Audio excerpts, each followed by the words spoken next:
This podcast is a proud member of the UUOP Network.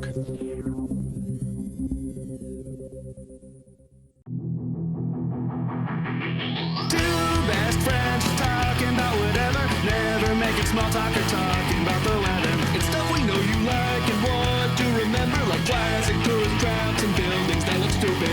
Theme parks and rides and water parks and slides. Gaudy decorations equals big dumb stuff. Themed restaurants, comic cons and haunts. Here's a list of other types of big dumb stuff. Mini golf, souvenirs, toys and games, fast food chains, dinner shows, Halloween Horror Nights. Anything that makes you feel just like a kid is big dumb stuff.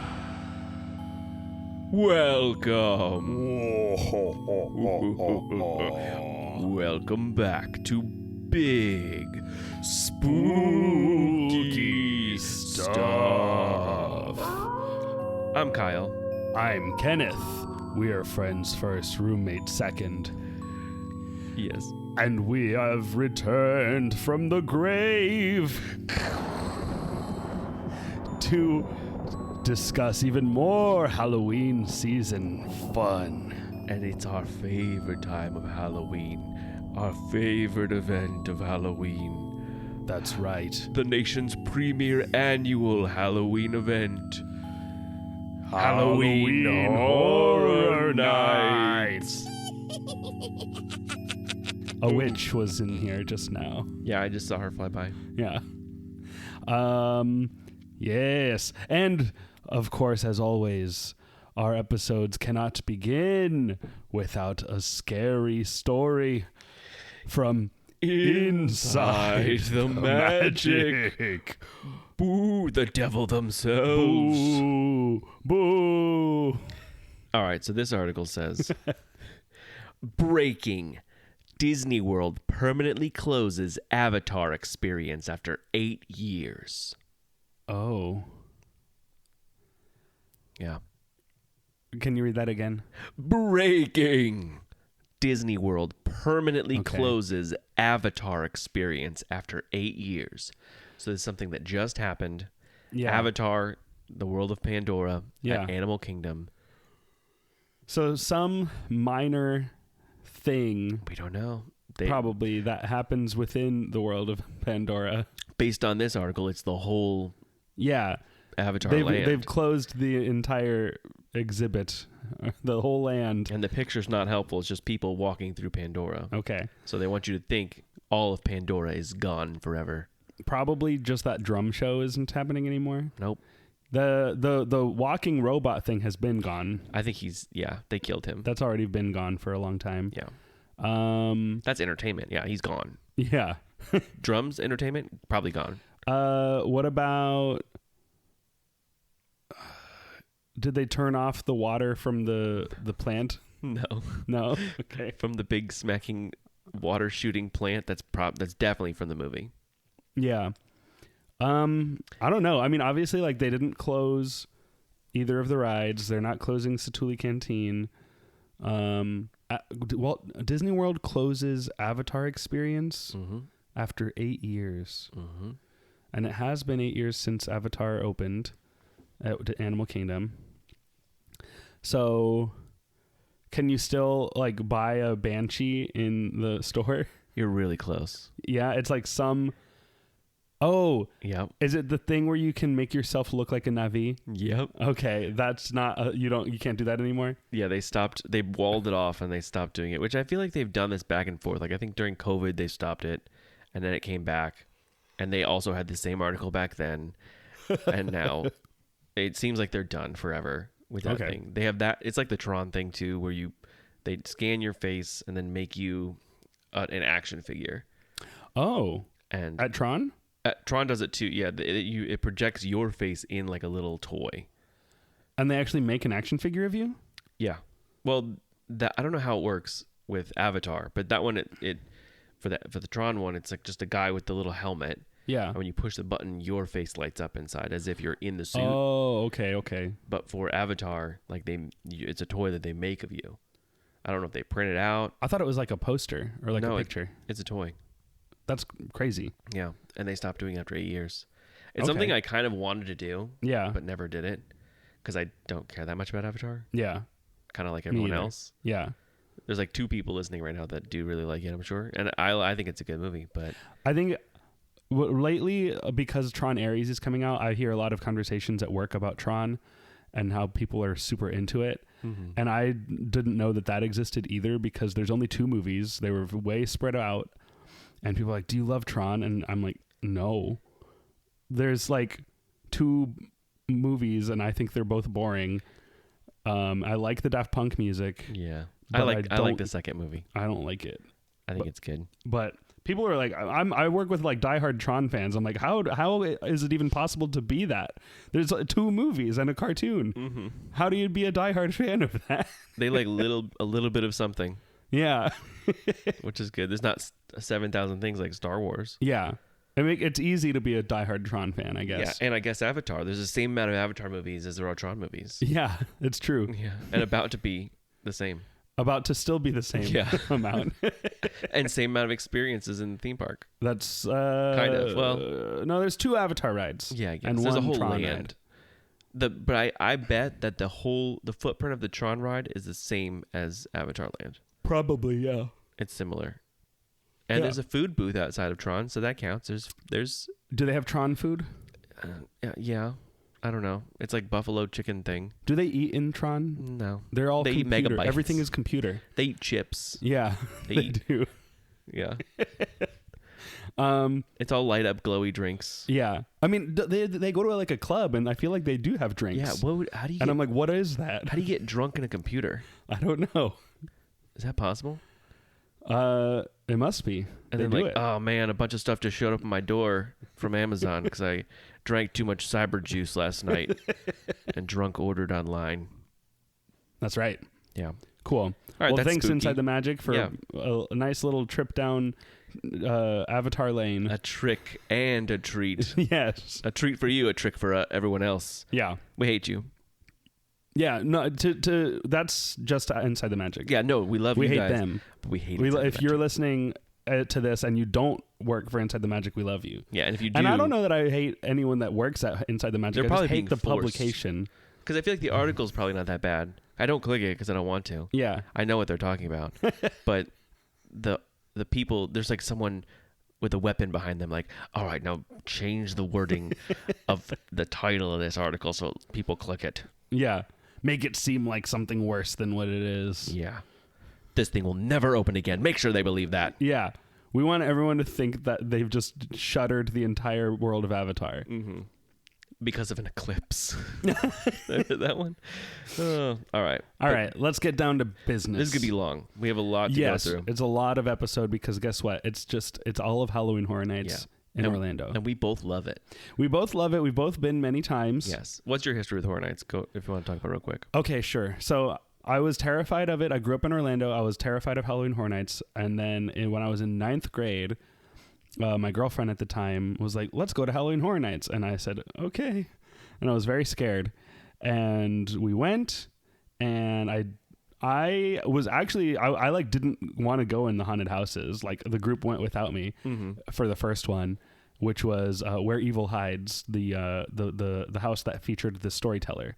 And so what was that year, what was the number? 15. Okay, so HHN 15. HHN 15, 2005. The storyteller is the icon. Terra Cruentis is the theme. It was at Islands of Adventure. The first house we went to was Where Evil Hides, which was in one of the sound stages. And everyone went without me. And when they came out, they were all laughing. And they're like, that was so cool. Oh, man, you have to do that. Like, it's really not that scary. And it was really fun. And I was like, okay, cool, let's do it. So then we just get back in the line and everybody does it again. And I do it for the first time. And I was like, okay, yeah, that's awesome. So I did that night. And then I went back again another night that same season. And I don't know that I would say it hooked me just yet. I only did one night the next year in 2006. And I didn't do that many houses because, like, I think all of us were a little bit scared. So we only did one house, which was the Scream house, the caretaker's house in Suite 16. Okay, yeah. And then next year, 2007, Carnival Carnage.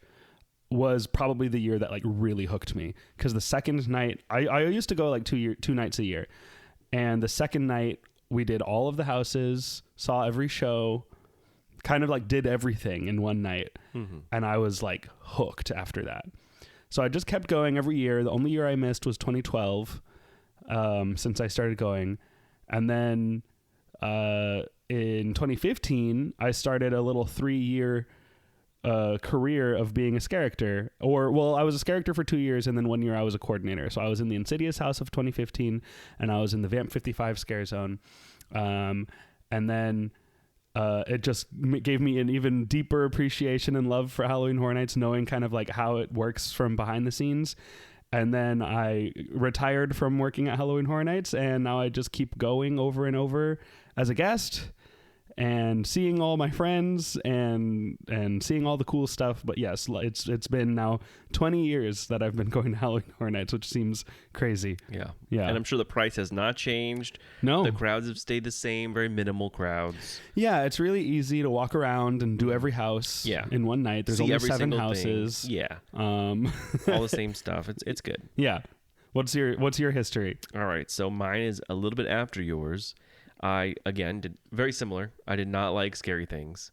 And as we talked about in the Saw part of the escape rooms, I started watching Saw in, I believe, 2009 because of Horror Nights. Mm-hmm. And then the next year I was like, oh, it's the 30th year, or no, the 20th year. That's pretty big. I feel like I should go. Like all the characters that I've watched on YouTube are there, and I kind of want to go, and then I didn't go. I'm kicking myself. I should have gone.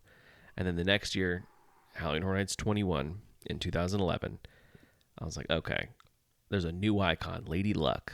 I feel like I should go. And I kept watching the videos, and my family's like, just go. It's not that scary. Just go. It's fun. It's silly. It's fun. They're not going to hurt you. They're not going to do anything to you. And I'm like, oh, I guess. And then I saw a video of like acid assault. Do you remember that scare zone? Yeah. And there were projections on the buildings. That was the first time I ever saw projection mapping. I think that was the first time they've ever done it in the world. Really? No, that's probably fact. I don't know. It's not. I remember it seemed like I couldn't believe the technology. Yes. I was like, that's so crazy. And I said, I have to see that for myself. Yeah. That's the reason I'm going. And so I went, and I didn't want to do anything. I said, I'm not doing any of the houses, but there was one house called Evermore, The Madness of Poe. Yeah. And I love Edgar Allan Poe. I said, if there's any house I do, it's going to be that one. And I read a bunch of the poems before I went, I've read them before, but just to remember them. Yeah. And yeah, we went there, and they're like, all right, you have to do a house. So we did Evermore, and it was in one of the tents, I remember. Yeah. And I just remember, and I've watched all the behind the scenes videos and the unmasking the horror pictures, so I remember all the houses of what they look like with the lights on from just looking at it. And then going in the house was different, and everything was trying to kill me. And I just remember being crouched down, running through it, screaming. Yeah. And then getting out and be like, okay, that was pretty cool. But I did not like it. And then I was like, okay, my heart rate's up. I don't really like this, but let's do another one. I think we did HR Blood and Guts. Okay, yeah. The Holidays of Horror. And it was silly, fun, but I was still a little scared. And I think, was the In-Between that year as well? Maybe. I think it was. The 3D one? Yeah, I feel like I did that one, but I don't remember it. I'm going to look. Was that in the old parade building? Yes. Yeah. Yeah, no, that was a tent. It was a tent? It was one of the Okay. 2 tents. Yeah, it was Nevermore and In-Between were the 2 sprung tents. Okay. So I did both of those houses and HR Blood and Guts, and that's it. Mm-hmm. And I wish I had done the other ones, because there's The Thing and Saws that and Thing Steam, house was cool. The Forsaken. Like, I would have loved these houses. Yeah. Nightingales, the first Nightingales. Mm-hmm. But I never did it. And that was my first year. And then after that, I went every year. Once, because I lived 2 hours away. And then I also became a character. Mm-hmm. And I had been doing that since 2016. Yeah. So, and again, felt the same way, where these are just pals. Yeah. And it just makes it so more fun to be in these houses, and just knowing who these people are. Yeah. They're just normal people. And even that first year, I was like, oh, I'll go my one night, but I don't want to do anything else. Yeah. And everybody's like, let's go do houses and stuff. And I was like, oh, whoa. With us, just us? And then we did it, and it made me love it. Yeah. And yeah, still do that to this day. No, yeah. So it's just like a big party every year. Every time it starts up again and we get to go and we start doing haunted houses, there's like always a moment where one of us goes, it's Halloween. Yeah. We're at Halloween Horror Nights. I can't believe it. Yeah. It's the middle of August and here we are. Yeah. Not really, but it will be probably one day. Yeah. It's the end of August, and we just went through a bunch of haunted houses, and Yeah. life is good. Yeah, as soon as it starts, you smell the fog, you're running in there, you do one house, boom. Yeah. You got a blinky cup, or maybe not a blinky cup, we'll see. Yeah. You get a cup. You get a cup in your hand Blink optional. with a fun beverage, Yeah. and you're in it. Yeah. And there's no other feeling like that. It feels like being at home to me. Yeah. I feel right at home there. At home, but like a little new. Yeah. Here's a new, different home. We redecorated. Come and see what we did. Yeah. So we're going to talk about this year's Halloween Horror Nights, our thoughts. We're going to kind of go through every house, go through every scare zone, and just kind of give, of course, we don't want this episode to be too long. It probably will be. It but- probably will be, but I feel like just like some brief, our like thoughts and reviews. Yeah. We're not going to be doing like room for room. No, of course not. Yeah. That would be boring. Yeah. It would, no, because it's fun, but yeah, it would be a little boring. But yeah, just our little reviews and thoughts on things we like about each house and scare zone and the shows and the food and the drinks, The cocks and the mocks. and yeah, just kind of give a little rundown. And then At the very end, at the very end of this episode, stay tuned because we will be giving you our game plan for what we do every night yes, and how to do it right, if possible. This is not a guarantee, no. but it is what we do to try to see as much as we can. And how many times have you done all 10 houses in both shows in one night? Okay. Yeah, we'll tell you that. No, at the I'm end. asking you, how many Right times now? have you done it? We could have done it. I only have a couple nights off to go. Yeah. So out of my 3-4 right now that I've gone, and I've only tried to do it maybe 3 times, and I've successfully done everything once. Okay. All shows, all houses, and everything. Yeah. Maybe didn't see the scare zones as much as I wanted to. I mean, But yeah, that's true. It's very hard to do it. Now that there's 10 houses and so many people going, Yeah. it's just harder. Yeah. But no, I've done it once and a half, I would say. Because Okay. I could have done it twice, but I just didn't care enough to do it twice. Yeah. But this is a somewhat proven plan Yes. of what your itinerary should be to get everything done in one night. And sometimes there's loops thrown in there, and we'll get to that. Yeah. But yeah, it's better than just going in with no plan. Yeah. You got to be strategic. Yes, if you want to see everything and you only have one night. Yeah. This is how you do it. But that's going to be revealed at the very end of the episode. Yes, we'll pull back the curtain. So and listen as we take you along on this journey through Halloween Horror Nights 34 in 2025, Orlando.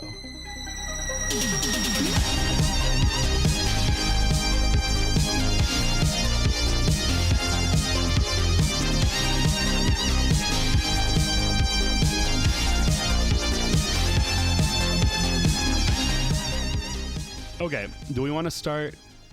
Should we just like walk around the park, like entering from the very front gate? do you want to do houses? Do you want to keep the houses together? Yeah, let's do the houses kind of in the order of where you would find them walking around. If you like enter the front gate and you walk straight back towards New York, first thing we're going to do is make a left at the Minion Mayhem ride and go in front of the old Nickelodeon studios around the back to the sound stages where there's 2 house entrances right there. Yes, and it's very different from the past years because of the construction. Yeah, they're taking Rip Ride Rockit apart, and so the usual access to the sound stages is different. Yeah, like so you instead of can't having go the normal an ways. entrance, like as you walk down that Minion area, there's all the entrances are at one area. Yeah. Except for El Artista, who was Yeah. still in that Music Plaza entrance. Yeah, that line is still in the Music Plaza, so the entrance is still in the same place, but every other soundstage house has a new entrance, and none of them are like in the actual park. Right. So 4 out of 5 of them are back there. Yeah. And and you can watch them take the Rip Ride Rockit apart. It's part of it. It's a scare zone. It's a show this year. Yeah. They don't do it during the Horror Nights, but it is cool going each night seeing a part of your friend gone. Yeah, at the beginning of the season, the coaster was mostly there, and now the loop is completely gone. Yeah, the only thing left is the lift tower. lift tower. Yeah, Is that really the only part left? and I think my favorite part of the roller coaster, the crowd surf. It's just those two Oh wow. because they're kind of right there. I usually, when I do go back to the sound stages, I usually go through like by the Jimmy Fallon bathrooms. Oh yeah, that's a hack. So you can walk and then go to the left and go all the way around that whole soundstage to get to, like, if you're going to Five Nights at Freddy's or WWE, definitely do that first. Like, Yeah. do that area.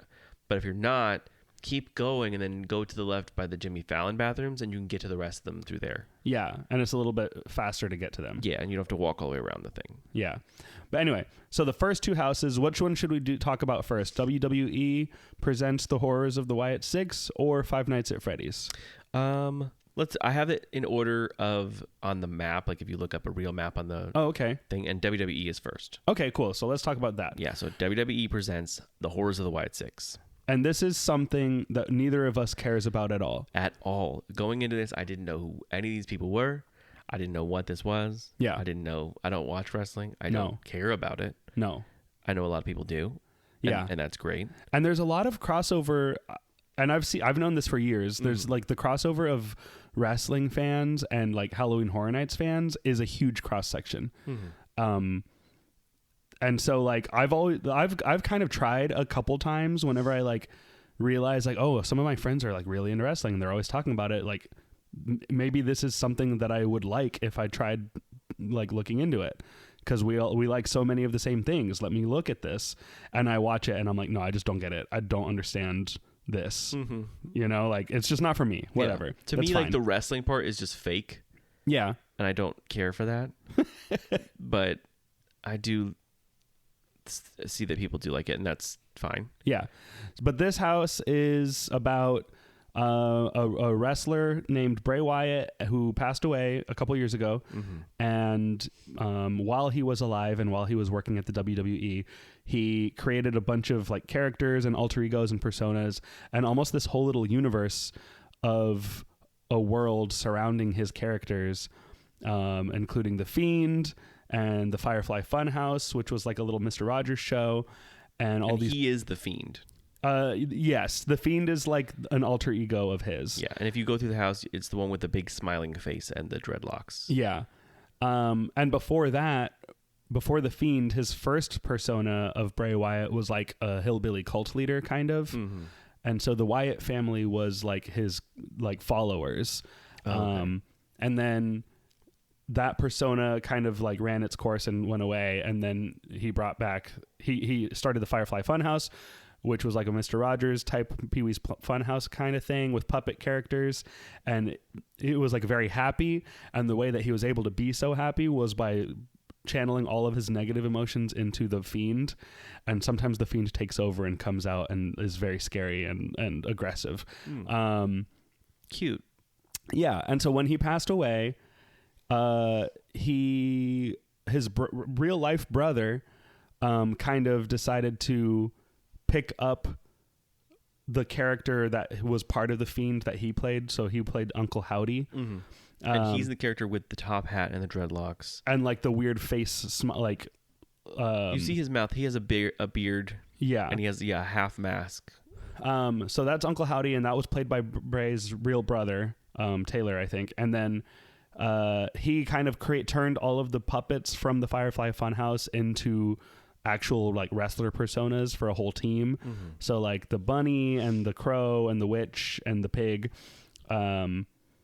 they were all puppets and now they're all wrestlers. And the masks are all pretty scary, and they're actually designed by the same person who designed the Grabber's mask for the Black Phone. Oh, cool. Yeah, so like real horror people are involved in like creating all this stuff. Yeah, and that's for the wrestling, not for the haunted house. Like that's Right. Yeah. Yeah.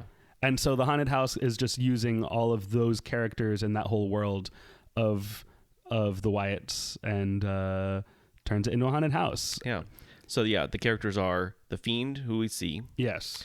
Ramblin' Rabbit, Ramblin' Rabbit, Huskus the pig, Uncle Howdy, Uncle Howdy, Abby the Witch, and Mercy Buzzard. the Buzzard. Yeah. And then the lantern symbolizes Bray as well. Yeah, he used a lantern, and so like his cult leader kind of like mantra was, I will lead the way. All you have to do is let me in. And so like the lantern is him lighting the way, and his fans, whenever they would do like wrestling in the stadiums, the fans would turn on their flashlights on their phones to like kind of mimic the lantern. And then he would call them fireflies because of how it looked from the stage, like all these lights turned on all around. They looked like little fireflies. So it's like, it kind of was like a character that almost became like a real thing. And there's a whole documentary about it on Peacock that I watched that's very, very good. And it, like very emotional. And so like the fact that this is here is like a really big deal to a lot of his fans. Yeah. And even to me, who I just learned about all this, I was like very moved by what they did with this haunted house. Yeah. So now you didn't do any research about this before going in the house. I did like a lot of homework that morning, and then that night I went in and saw the house and recognized a bunch of stuff. But for you, not knowing anything about this, what was your thought going through the house? Yeah. So what I like to do is if I've seen something before and I haven't seen it in a while, I'll go through the haunted house and then I'll watch it and then I'll go again. So then I'm like, oh, there's that. I'll remember loosely the first time and then go again and be like, oh, there's all the little details. Yeah. Whereas this one I had nothing. Yeah. And I want to watch this stuff still. I have it queued up, but I have not had a chance. Yeah. But even without doing that, I was blown away. Yeah. I really like it. It's just so different. So yeah, it starts off with the WWE entrance, and that alone is such a cool sight. Yeah. And then you enter and you're backstage at WWE, and I really like that. Yeah. And they're like killing everybody. And Yeah. you go into each one of their little realms. Yeah. And that's so cool to me that it's so different that each one of these looks different, but it's all the same house. Yeah. And it has a cool story. And then, yeah, the ending. What is the cabin at the end? That kind of it goes back to his original Bray Wyatt like cult character. Because then Uncle Howdy says like it goes back to my brother. Yeah. Like that's all about him in that ending. Yeah. And then you see the lantern, and like that is emotional a little bit. The last time I went through it, I was like, oh wow, like that's pretty cool. Actually, the last time I went through it, I noticed for the first time, because the first time the Fiend appeared in a match, on like SmackDown or whatever,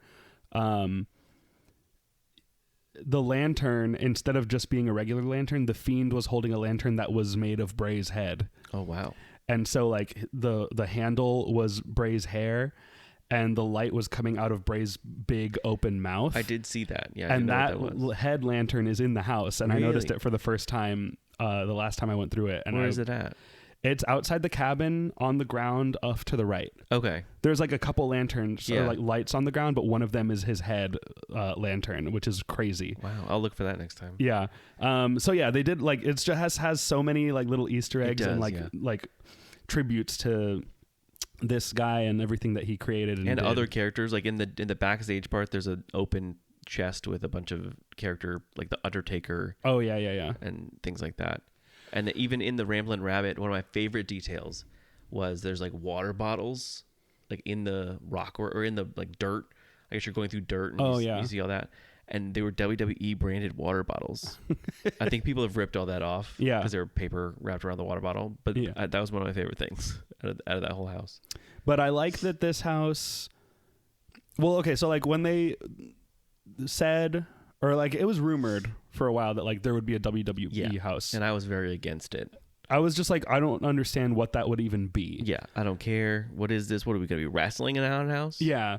So, but then like knowing that it's all actually based, it's not really based on WWE. It's based on this one wrestler and all of the characters in the worlds that he created. And with it being more focused like that, it's like, okay, this makes a lot of sense. And I think there were a lot of wrestling fans who kind of, when they heard like there would be a WWE house, they probably were like, oh man, I hope it's Bray. I hope it's like the Wyatt Six, you know, like, because I'm sure that like people knew that like these dots kind of connect, you know? Yeah. So like I think it's really cool. And like I don't know that there would be any other version of a WWE house that I would care about, but like this one is just really good. And it's just a good house. Like it actually gets some pretty good scares Oh in yeah. it. There's really good scares in there. Yeah. And they're big, scary guys. Like Yeah. they're big guys that are coming out of nowhere. Yeah. And like one of my favorite scares is that there's a TV hallway Yeah. where they both pop out at the same time. Yeah, you get the Fiend and Uncle Howdy attacking you at the same time from Yeah. each side. And that's good. And there's scares I've never seen before last time I went through. Yeah. Where like Uncle Howdy pops out again. Yeah. I've never seen that. And that was cool. So yeah, every time you go, in all of these houses, there's kind of something new every time. Yeah. But yeah. I Yeah. really like that. Yeah, me too. Mhm. All right, I think we should move to Let's go to Five Nights at Freddy's. Yes, this is one of my favorites. We'll get to my ranking. Kenneth wants to save his for Rush of Fear. Yes. But yeah. I'll tell you my ranking at the end of this. But this one's pretty high. This is the first house we did Yeah. this year. Yep. This is Five Nights at Freddy's, based on the movie more than the game, but I'm sure it has references to the game in it as well. Yeah. And this, I don't really care about. Like, I like it. I really like Chuck E. Cheese in general as a concept. as a concept. I've never been. That'll probably be an episode one day Yeah. where I go to Chuck E. Cheese for the first time as a grown adult. But I like animatronics. Yeah. I like big fur-looking characters that are moving around. You like a themed A restaurant? themed restaurant. So this had everything, and murder. I like that. Oh, yeah. Horror. Yeah. Horror. I like that. So this had everything I wanted, Yeah. and I think the movie is good. I don't think it's horrible. People don't like it. I think it's fine. Yeah, it's a fine movie. I wish it was scarier. Yeah. I wish it was kind of gorier, but I think they toned it down so that more audience members can Yeah. watch So it. it could like have a younger audience. Yeah, same with this haunted house, I would say. Yeah. But it's good. It's that first room when you walk in blew us away. Yeah. Immediately, okay, like this is the first house we're doing this year. We walk in, we see this opening room. Oh, and let's say who made these things. Well, yeah, the Jim Henson Creature Shop Yeah. made all of these puppets that are in this house, and they made the ones in the movie. My friend Kermit the Frog's dad's coworkers made these characters. So yeah, I'm gonna love them. Yeah, these are Muppets. Yes, these are Freddy Fazbear's a Muppet. Yeah, and I will not hear any arguments against that. No. This is the second Muppet Band, the Electric Mayhem, and now the Freddy Fazbear Electric Mayhem versus versus the Freddy Fazbear Band. yes. Yeah. I hear the secrets that you keep. Secrets. Yeah.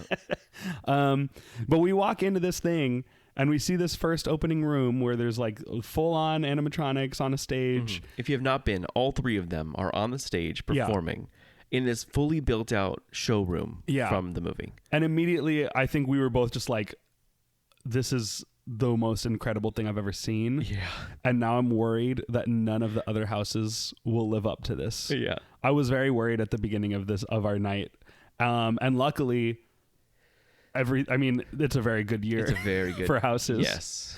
But yeah, like this house, it's just I think there's a lot of back and forth, or people kind of are mixed on how much they like it, just because I was telling people like, man, that I loved Five Nights at Freddy's. Like before they were able to go, I was like, oh, I liked it a lot. Mm-hmm. And they were like, was it scary? And I like kind of forgot to even think that. Yeah. Like to me, I don't even care if the house is scary. No. I didn't think about it until they asked me. I was like, oh, was it scary? I don't even know. Yeah, and it's I don't- hard for me to maybe. know because not a lot of stuff scares me. Yeah. It's like stuff will pop out and I'll be like, good job, awesome, I like that. Yeah. But was it scary? Yeah, I think there are 2 or 3 really good scares in that house. Yeah. But it's hard because they're such giant things that you can't hide them. Right. They're always there. Yeah. But seeing them, I like seeing them. To me, seeing them It's more is enough. Yes. It's more than enough. I'm like, this is awesome. Yeah. And it doesn't matter that it isn't scary at all And yeah, to me, I agree. because I just love seeing a big bear walking towards me. Walking towards me. I'm like standing. I sit down so I can stand back up and give an ovation. Yeah. When I see him. Yeah.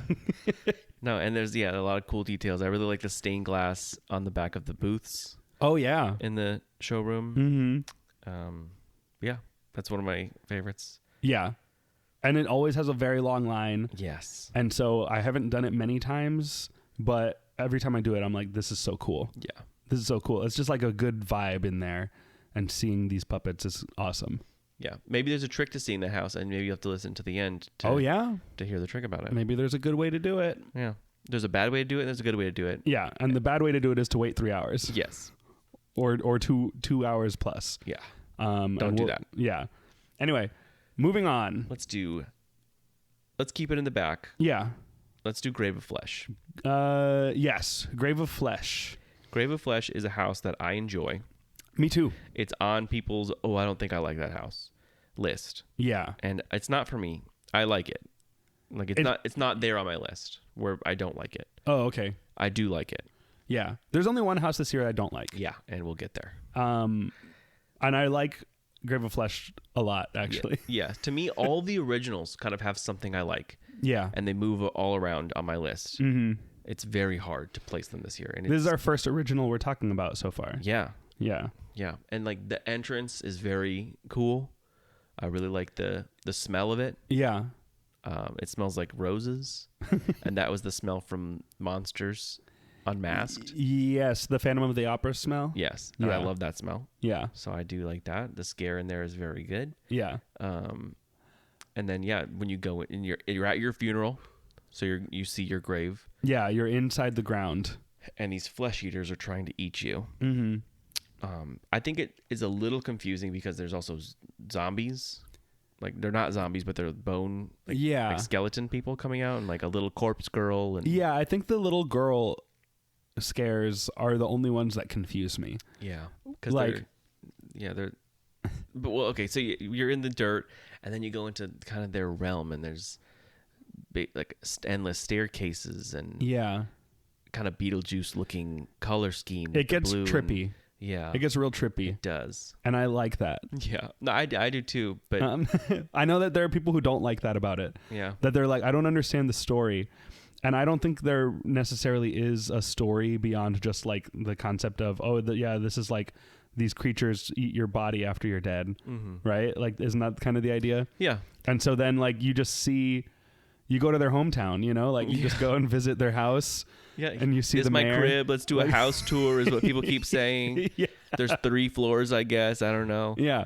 But- And I don't know, like I don't need it to make sense. Like it's just because I think the alternative to that is like, oh, we just stay in the dirt. Yeah, And that would be boring. Like No, you I just agree, more yeah. dirt, more monsters in dirt. Like it needed to do something else. And I think the way they took it is very unexpected and really fun to me. Like I don't know. I think it's awesome. yeah, yeah. And I've heard different explanations as to what all that is. Uh-huh. And I've heard I think the tour guides are saying, oh, each of those rooms like symbolizes a different way of being entombed in death. So there's one of the first things you see is the cocoons. Yeah. And there's like hanging cocoons that are moving, and that's like being in a coffin almost, like being wrapped, like secured in a coffin, like you're Yeah. encapsulated. And then the room with the staircase is like, oh, not knowing where you're going in the afterlife. And, Yeah.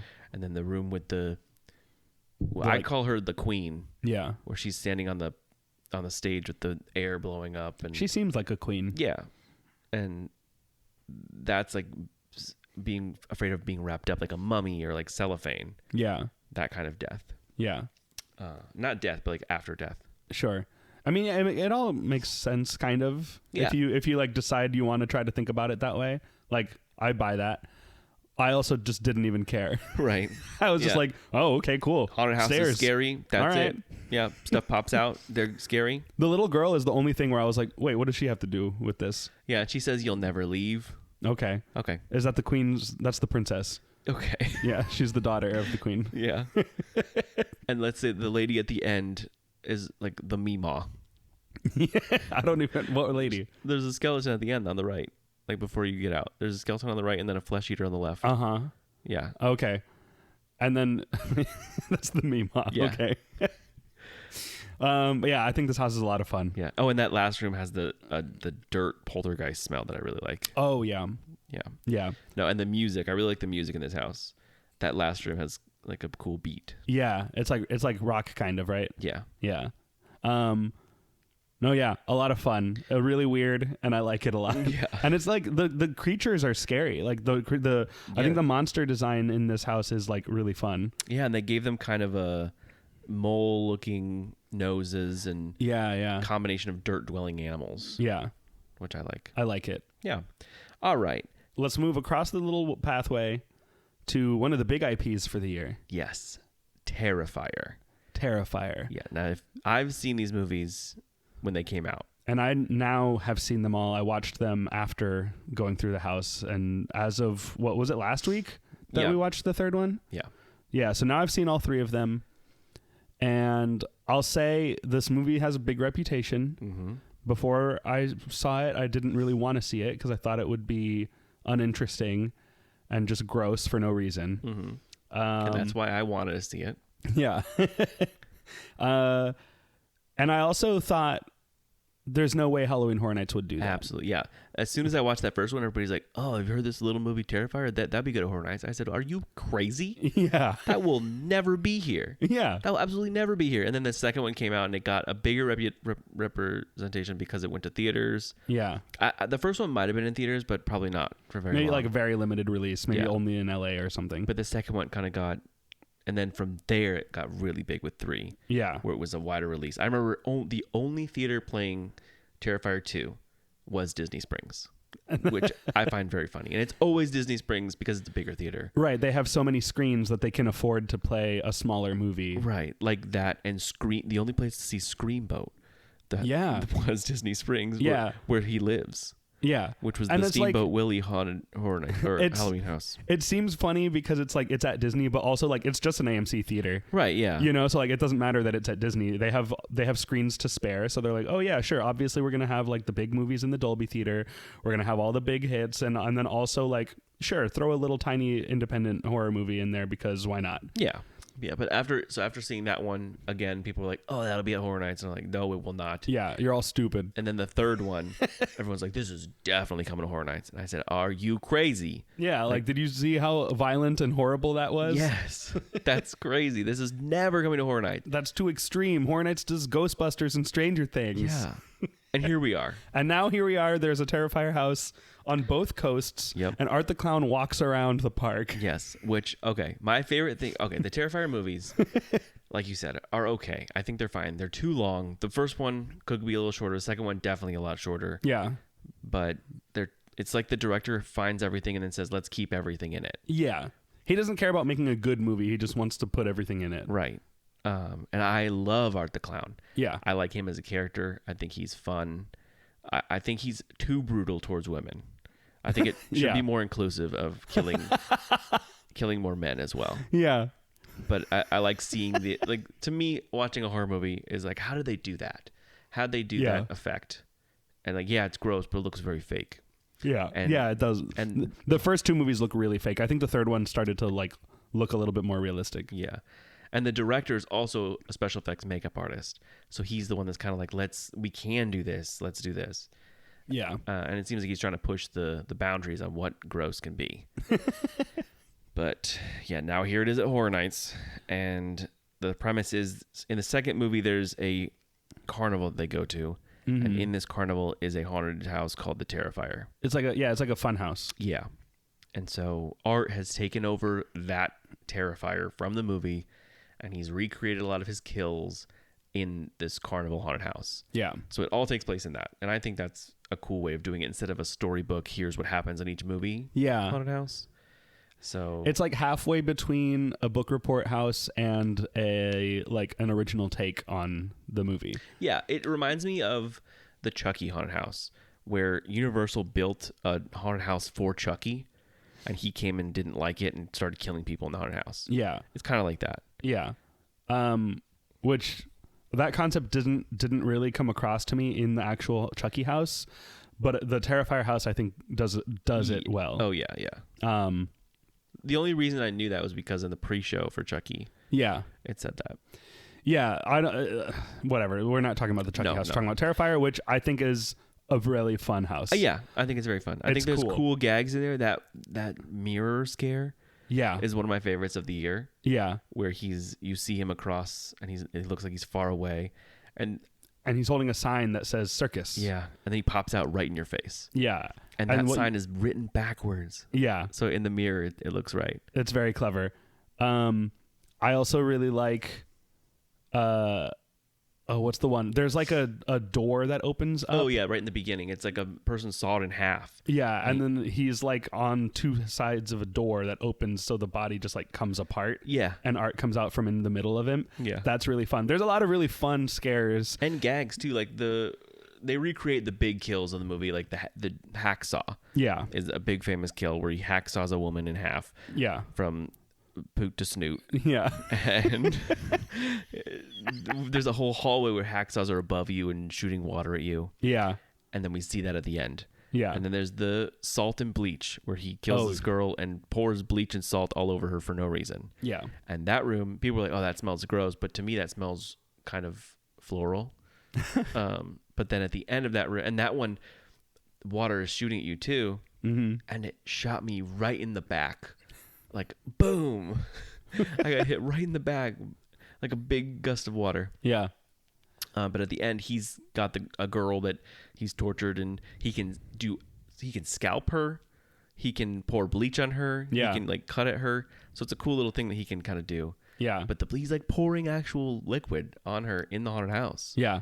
Like a thing full of liquid. And I've never seen that done in a haunted house. And I really like that. Yeah, somebody was asking me about that. They were like, is that scene where he skins the girl and puts bleach on stuff on her, is that in the house? I was like, yeah. Yeah. It's very prominent in the house. And they were like, I didn't know if that was it because like in the movie she's on a bed and in this like she's sitting on like, oh, it looks like a drain. I was like, that's because he's actually pouring water on her. Yeah. So like obviously it has to get drained out. But yeah, like he's doing it. What do you mean? Like that's it. Yeah. But yeah, and we see Vicky, the character Vicky, and the little pale girl. Yeah. So we see all those characters. Yeah, and I will say, like, before seeing the movies and going through, I was like, okay, this house is pretty fun, but like, I don't know who any of these characters are, other than Art. And I get from the house, I understand. I see like, oh yeah, Art's fun. He's silly. I understand what his character is.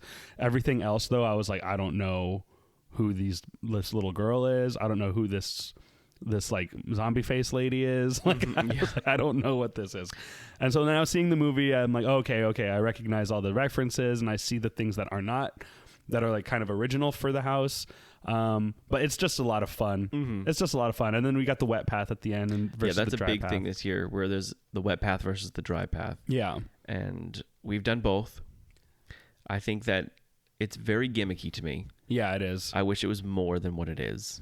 Yeah. So you go in at the very end, kind of like Dueling Dragons, where you choose the path.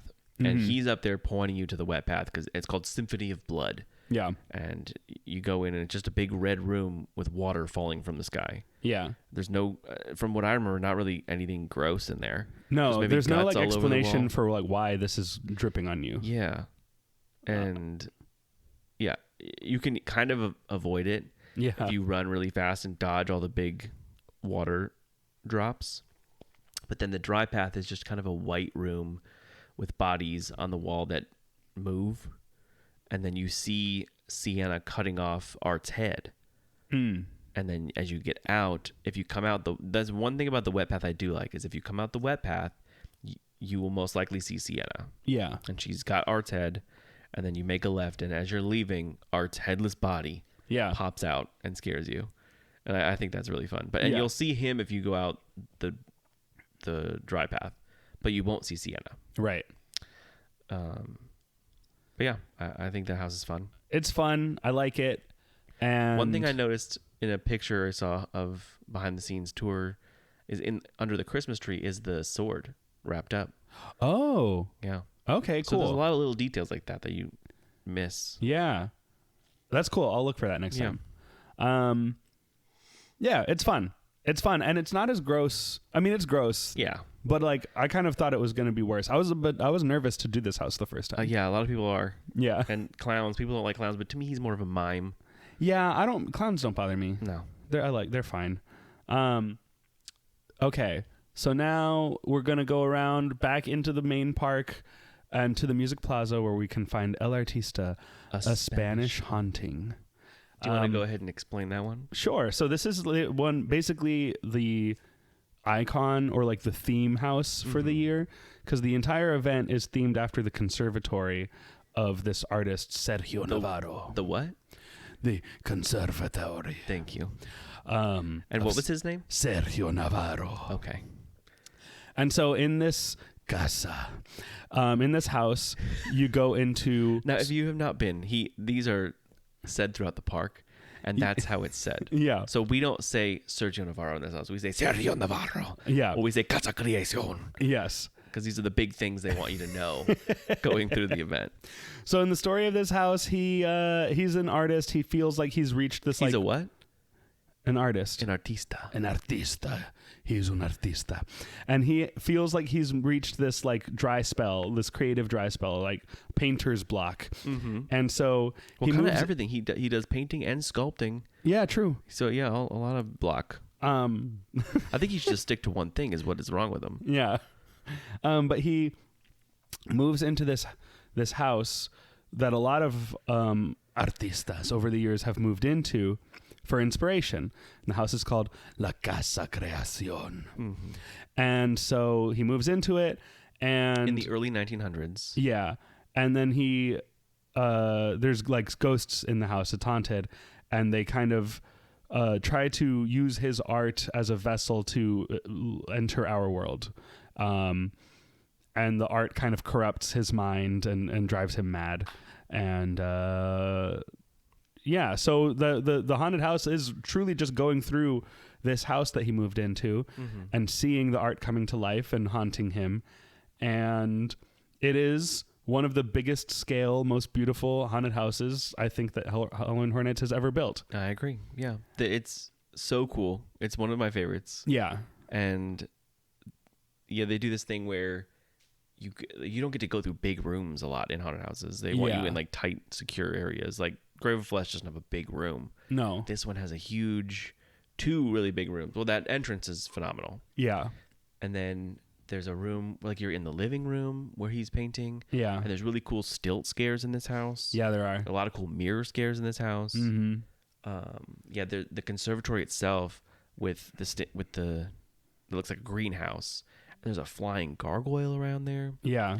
And then you go into a fountain, like an outdoor patio almost. Yeah. Like with a full working fountain. Yeah. Like move over, Art the Clown pouring water. There's a fountain in this house. Yeah. Yeah.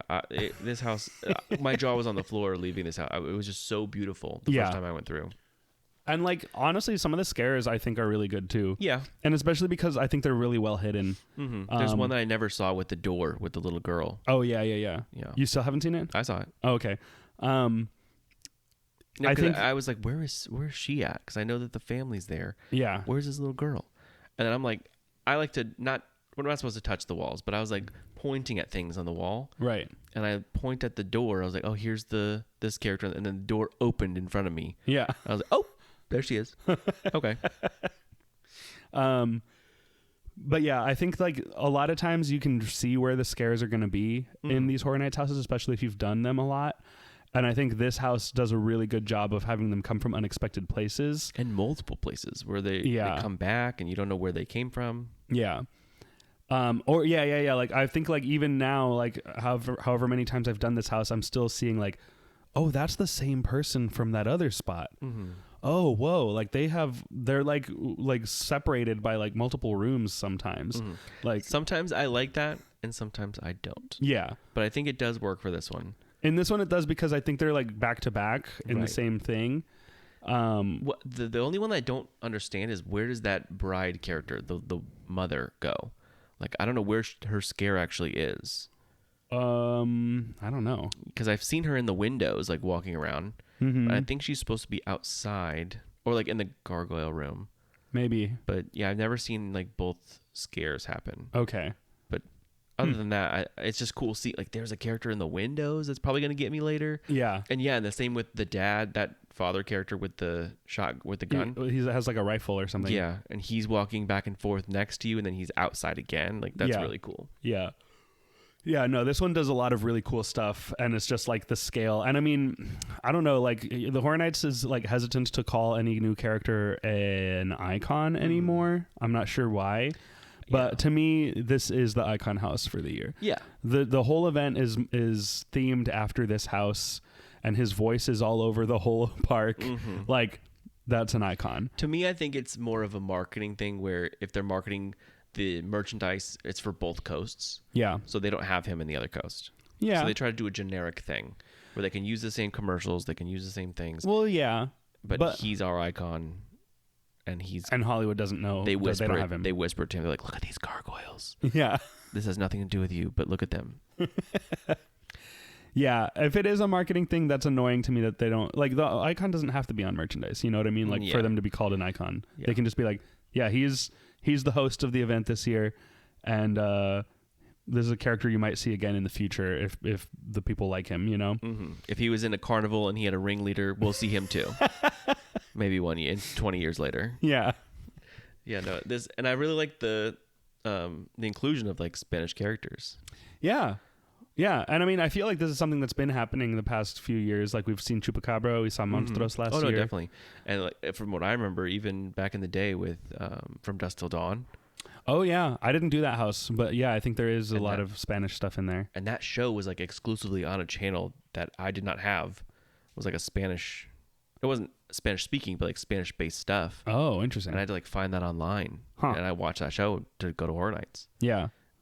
I never saw that one. But I mean, the movie is by Robert Rodriguez, so it makes sense that it Yeah. has a lot of Spanish or like Mexican. I think he's Mexican. Yeah.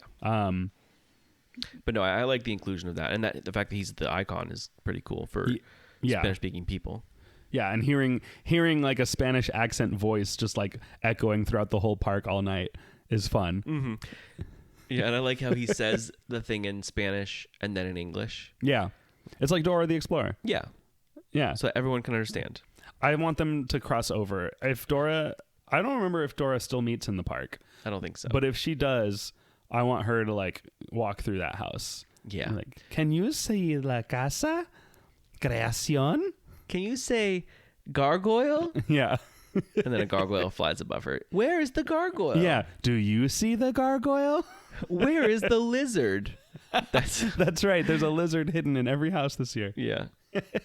I always forget about that. I actually only know where two of them are. I know where 1, 2. Gargoyle and 3 of Artista are them the are, only I two I think. know. Yeah, yeah. Every year the art and Or Grave of Flesh, I should say, not Gargoyle. yeah, Grave of Flesh.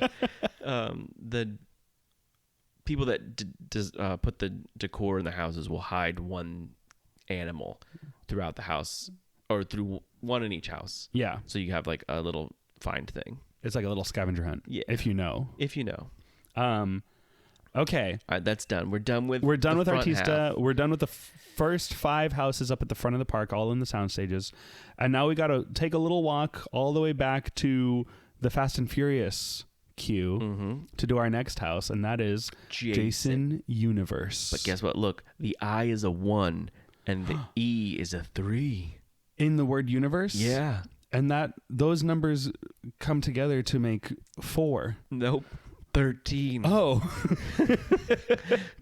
Yeah, Jason Universe. This is some new. I didn't know what Jason. I know Jason. You know Friday the 13th. Obviously, we know Jason Voorhees. Yeah, He's his an old friend, a classic. Jason's mom's got it going on. Yeah. We know her, Pamela, and She doesn't like it when kids got it going on. no, get No. that out of here. Not with my son here. You're gonna kill him. Yeah. And they did, and we're gonna pay for that. Yeah. But no, okay. So Jason Universe is like kind of a new branding of Jason, Yeah. and it's not a video game. It's not anything. It's kind of all of it. Yeah. It's all of what, because Jason has rights issues where New Line Cinema owns parts and this owns parts and whatever. Right. So this is now what the official thing is, Jason Universe. And this is just so that they can keep doing new Jason stuff without using the Friday the 13th name. Is it that? Like, I believe so. Yes. Friday the 13th is what's kind of tied up in like that who owns phrase. Yeah. it? Okay. So that's why the movie Freaky could not have been called the Freaky Friday the 13th. Oh, I thought it was Disney that didn't want that. Oh, maybe both. Yeah. But yeah, so this is a house based on that, and I think the first thing they did was what, a commercial? The Jason Universe? Yeah. I don't know. I never watched it, but there's like a new mask they designed. It was a whole big thing where they revealed it. Okay. And the mask looks like the regular mask, but the eyes look kind of more square. Okay. And so this house is in 2 parts, I would say. And it's hard. The Fast and Furious location is always kind of 2 parts. Unless it was last year, like Major Suites, they only did that outside Yeah. portion and it was just 1 part. Mm-hmm. But this year it's 2 parts, and the outside part is a little bit more half, so it's half of what it usually is outside. But it's still a killer house, like a big. It doesn't feel small. Right. But that first half is the Jason universe mask, and it's recreating scenes from all of the movies, most of the movies, except for my favorite, Jason X, Yeah. which is not my favorite. I just like how dumb it is. Yeah. I do wish it was there. Yeah, I wish he was there in the next half. Yeah. But yeah, so you just see this house is not pretty to me. Like there's not any memorable things. Yeah. I've done this house 3 times again because it has so much of a line all the Yeah. time. There's 3. Yeah, Terrifier, Five Nights, and Jason are your 3 enemies this year. Yeah. When it comes to long lines. And this one has the longest one. Yes, all which the I never time. would have expected. I thought Freddy's would be the longest line by far. This one is like always at 2 hours. Yeah. All night. 100, no matter what. Yeah. But yeah, it's very And so- very wooded. You see a lot of cabin stuff. Yeah, it's a lot of trees. It's a lot of cabin. It's a lot of it's very similar. I'll say it. I think this house is visually kind of monotonous. Yeah, I agree. And that's okay because it's so scary. I've never gotten scared. Really? Oh yeah, you don't like this house very much. Okay, well, I got scared the first time I went through the ending, the gauntlet. Yeah. Because it was so foggy that like you really couldn't see where anything was going to come from. And then the next 2 times I've walked through it, there wasn't any fog in the gauntlet, and like all of the boo holes are just very obvious, and they all just pop out from exactly where you know they're going to come out of. And I have gone through this house twice without a single, even like a startle. And so I don't know. I want to love this, and I have just not had a good walk through it. And Yeah. the line is so long that I'm not willing to wait to Yeah. try to get a better walk, you know? Yeah, the first time I went through, I was underwhelmed with what it looked like Yeah. because there's no facade. You just kind of end up in the house from walking in through the Fast and Furious queue. There's just a swirly blue light, which I think represents like the water of Jason Yeah. drowning. Yeah. And then you're outside of a cabin area, and then Jason pops out immediately. But he's so aggressive and so big that I don't care if it doesn't look ugly. I like seeing him there. I like that he's there. Yeah. And he's all over the place. Yeah. He's everywhere.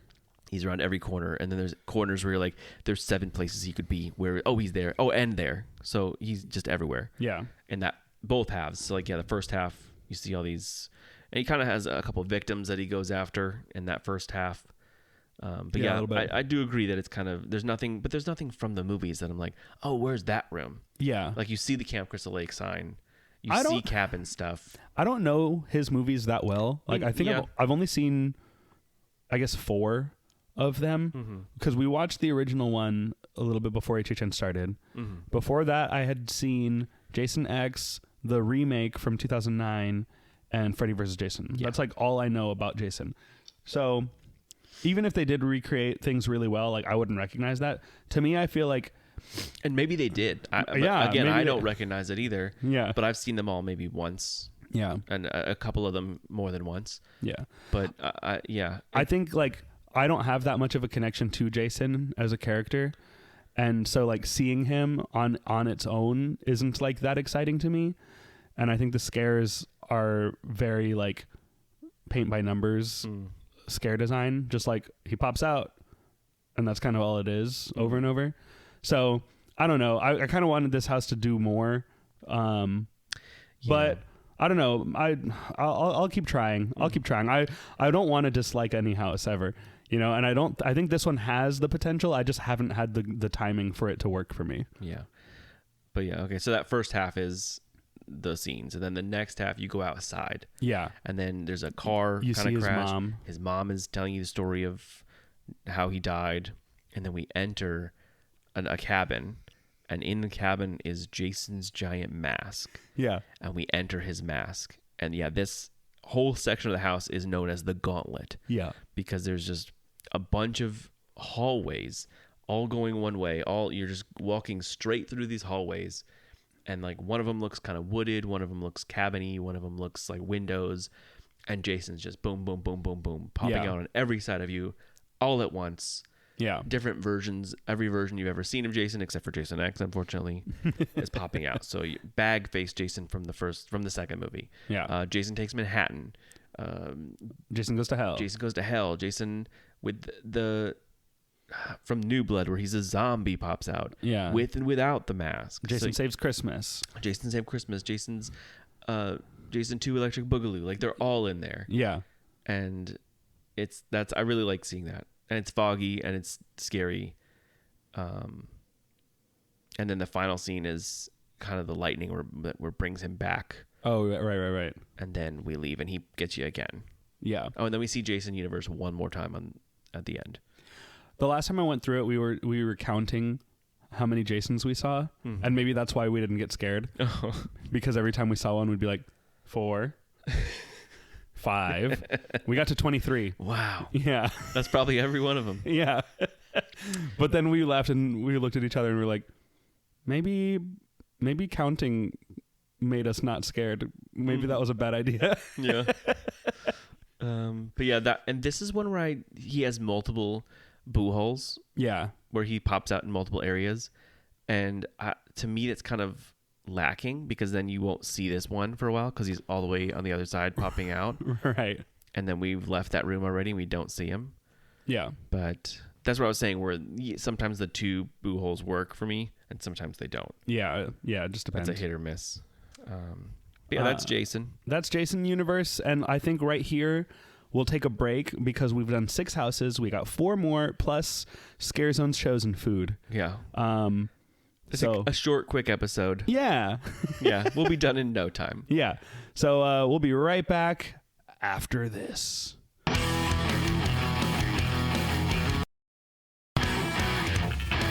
Hey, welcome back. I hope you enjoyed whatever you did over the break. Yeah. We had a whole big journey that we're not going to talk about. Yep. Nope. Only we will know. What happens in here stays here. Yes. What happens in the break stays in the break. Yeah. But we're going to move back to the tents. I think a nuclear bomb just went off. Oh, yeah. And over the break, there was a nuclear explosion. And I think we're going to have to deal with the fallout of that. I think we will. Yeah. So we'll have to walk back behind the Men in Black ride. Yeah. Just like in the show. And go to see Fallout. Yeah, which happens in a tent. In a big tent. Last year it was Goblin's Feast, and this year it's Fallout. Yes. So Fallout is based on the TV show. Yeah. And that is a show that you have not watched. You've watched how many episodes? 1. 1 episode. And you understood the first room of the house. I understood the first 2 rooms. Yeah. And I said, wow, they've nailed it. They killed it. Yeah. They did a great job of making these first 2 rooms the first episode. Yeah. And then you don't remember the rest. Or you don't know the rest. Yeah. And I've watched all of it. Yeah. And I think this house is okay. I think this house isn't really trying to be scary. No. So when you think of Fallout, you think of like big vaults and the wasteland, like big set pieces. Yeah. And it's hard to do that in a small haunted house. And I think that they could have done it a little bit better. That's my opinion. Mm-hmm. But you see a vault and it's kind of small. Like you don't see the big giant door. And you're in the vault in the beginning of the house. And then you go out into the wasteland. And the wasteland is just a big curtain of what the desert is looking like. Yeah. And then you're in like a little town. And there's a little shootout. And then that's it. Like I feel like this house, as someone who doesn't really know the show and who's never played one of the games, it's not that interesting. Anything you see is not visually interesting. No. And then it's not scary. And you see these characters come out, and like Lucy, you see her 4 times in the house, and 2 of them she comes out and she just says okie dokie. Mm-hmm. And so like the first time we went through, I was like, oh, I don't know about that. And then the second time I realized like they weren't even really trying to scare us. It seems like there's like 2 scares in that whole house. Mm-hmm. I know a lot of people who are super huge Fallout fans that really love this house. Yeah, I know a lot of people that are fans that thought it was okay. Yeah, like I have a friend who was like seeing the power armor in real life. Like to them that was enough. Like for us, how it was enough just to see the Freddy Fazbear characters. Mm-hmm. To them, they were like, I saw the thing, and that was incredible. I've waited my whole life for this. Yeah. So like I'm glad like there's an audience for it, and it's just not us. Yeah.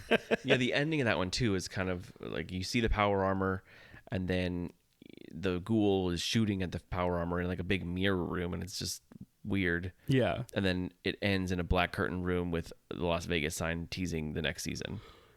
Yeah. And that's kind of underwhelming to me. Yeah. And they tease like, oh, there's gonna be big creatures, and there's like a big water creature, and it's behind glass. And Yeah. the glass is broken, but it doesn't ever come out. It's like a big puppet. It looks cool, Yeah. but it doesn't ever come out very far. Yeah. I don't remember if I've ever seen it move. It looks like it's supposed to, but I don't I've know seen if his it little does. head move a little bit, Yeah. but no, it doesn't move very much. Yeah.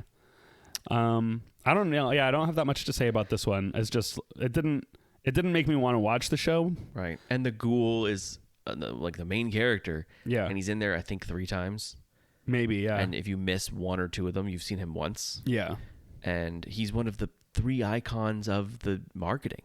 Yeah. Like if you think you see Freddy Fazbear a lot, Yeah. because he's all over that house, and he has his faces all over the Louis pizza stuff. Yeah. You see Terrifier a lot. You see Art the Clown if you see him in the park.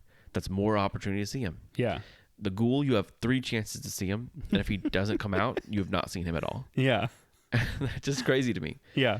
But no, one thing I will say is that Universal does listen. And Universal, there was 2 things they've already changed in that house. Oh, okay. So when you walk in the scene with the glass of the Oh, right. freezers, Yeah. there's ghouls in freezers, and you couldn't see them. It was like foggy freezers, and they were slamming on them like they're in there, but they're not scary because they're stuck in there. Yeah. But now the glass is cut out and it looks broken, and they'll pop out of there. Yeah. So that's scarier. It is better, yeah. And then when you walk into the wasteland, I've noticed, I think, that they've dimmed the lighting in there, so you don't see like the rippling on the top of I feel like they fixed the top of the curtain so it's not rippled, Okay. and the lighting is darker, so it's not like a bright yellow outside light. Yeah. It's kind of dimmer, so it looks better.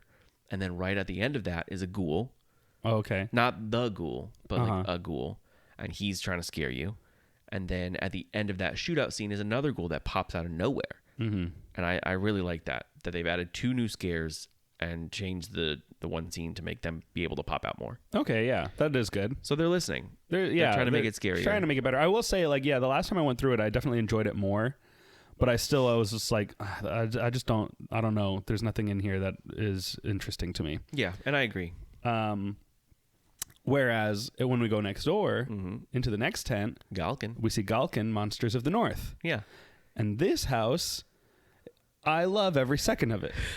Yeah, I really like this one. It's kind of bobbed around my list where I really like it. But again, all the originals has something I love. Yeah. And do you want to explain the story of this one a little bit real quick? I mean, It's hard. I don't know exactly. I don't know what the story is. That's why I was trying to make you do it. okay. I mean, I can try. Let's both tell what we think the story is. Okay. You go first. So this is based on like Norse mythology monster. Mm-hmm. The playing card that they've been doing like playing cards at HHN this year every week. And this past week it was the Beast, which is the monster from this house. Mm-hmm. So Is that Galkin? that's her. Okay. Yeah. That's what I thought. Because Galkin means monster. Okay. That's what that word means. So Galkin of the North, Yeah. Yes. basically. So she's like the main one. I think she's the only one. No, there's other monsters. There's like goblins and stuff. But basically, she is like hunting us, I guess.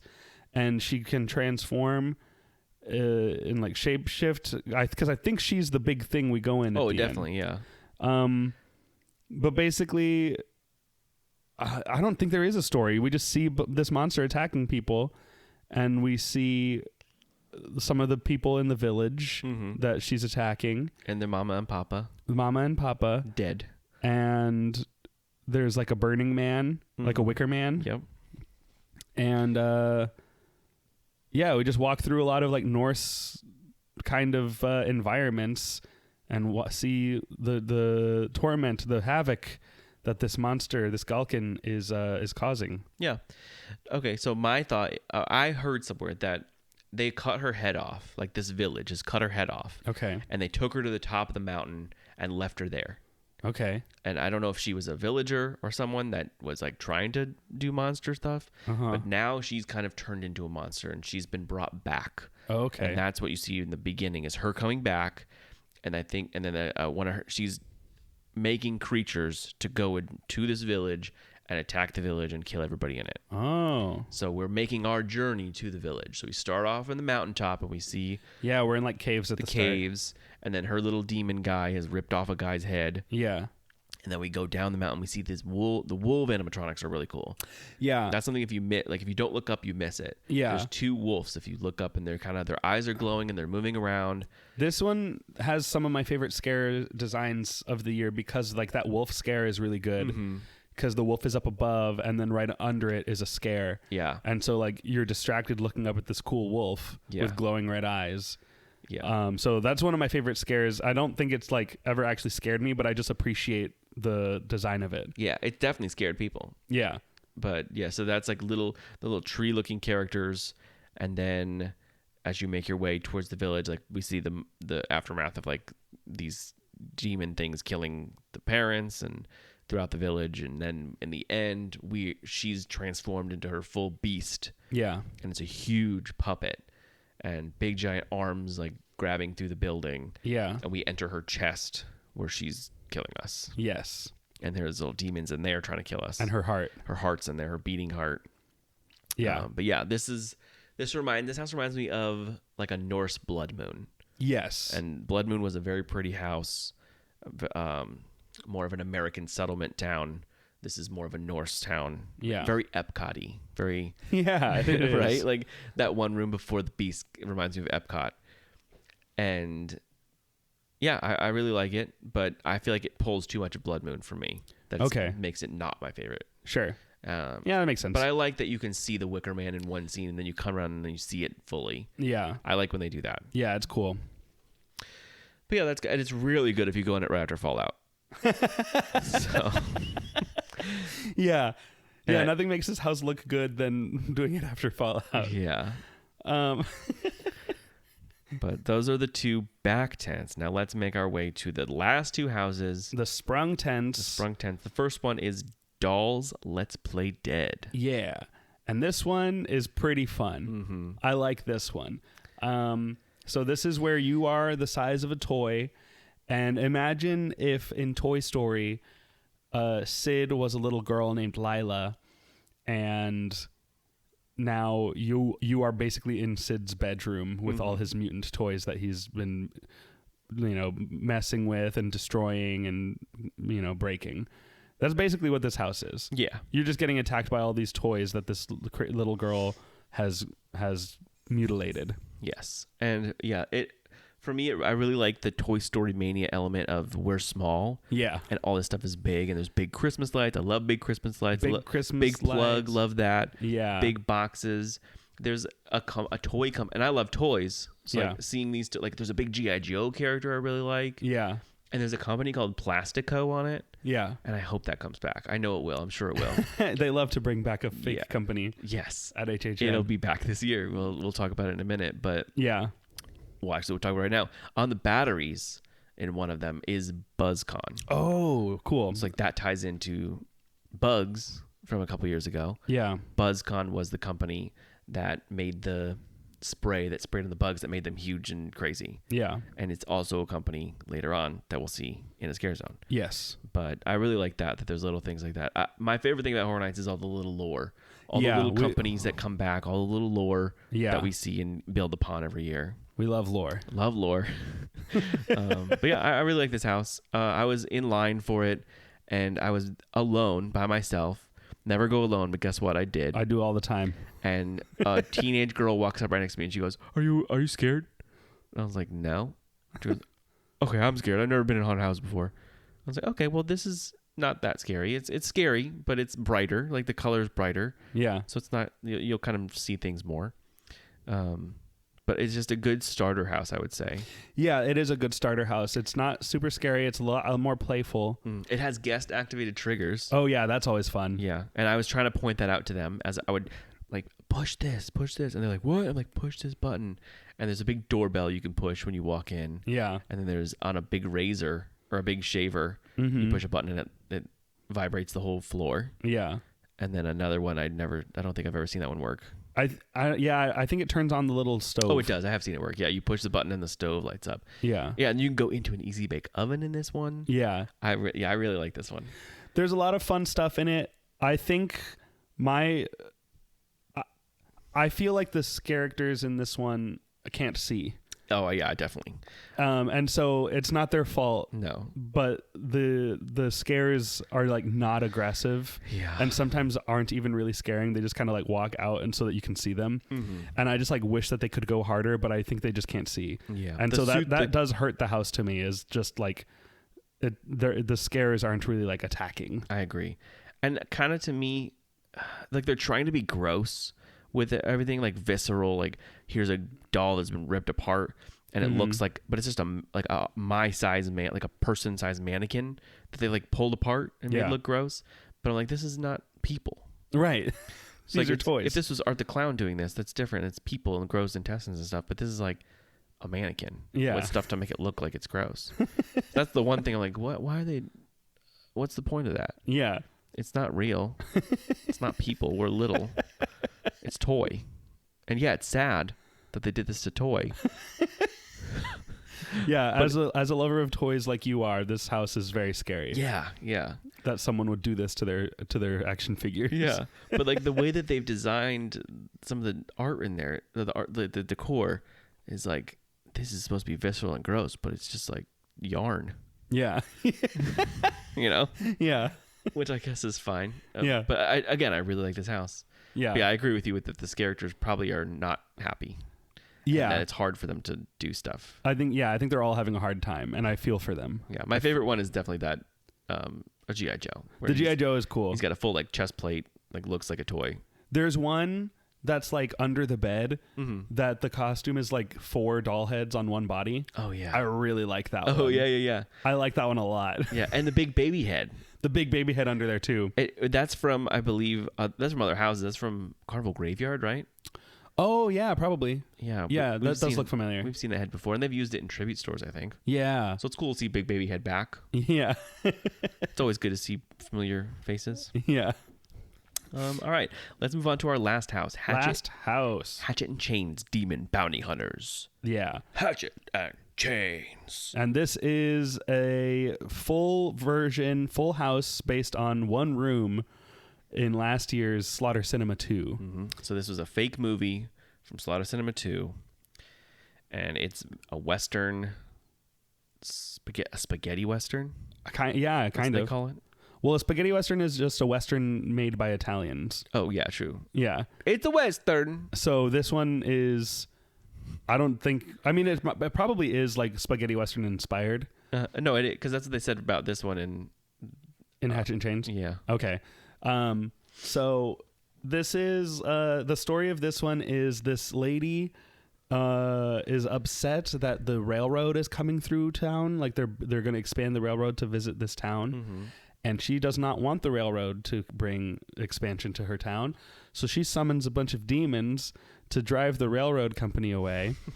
And so our heroes, Hatchet and Chains, who one of them is a demon, they have to come and get rid of all these demons that are coming in and possessing people's bodies by opening their mouths and stepping into them. Yeah.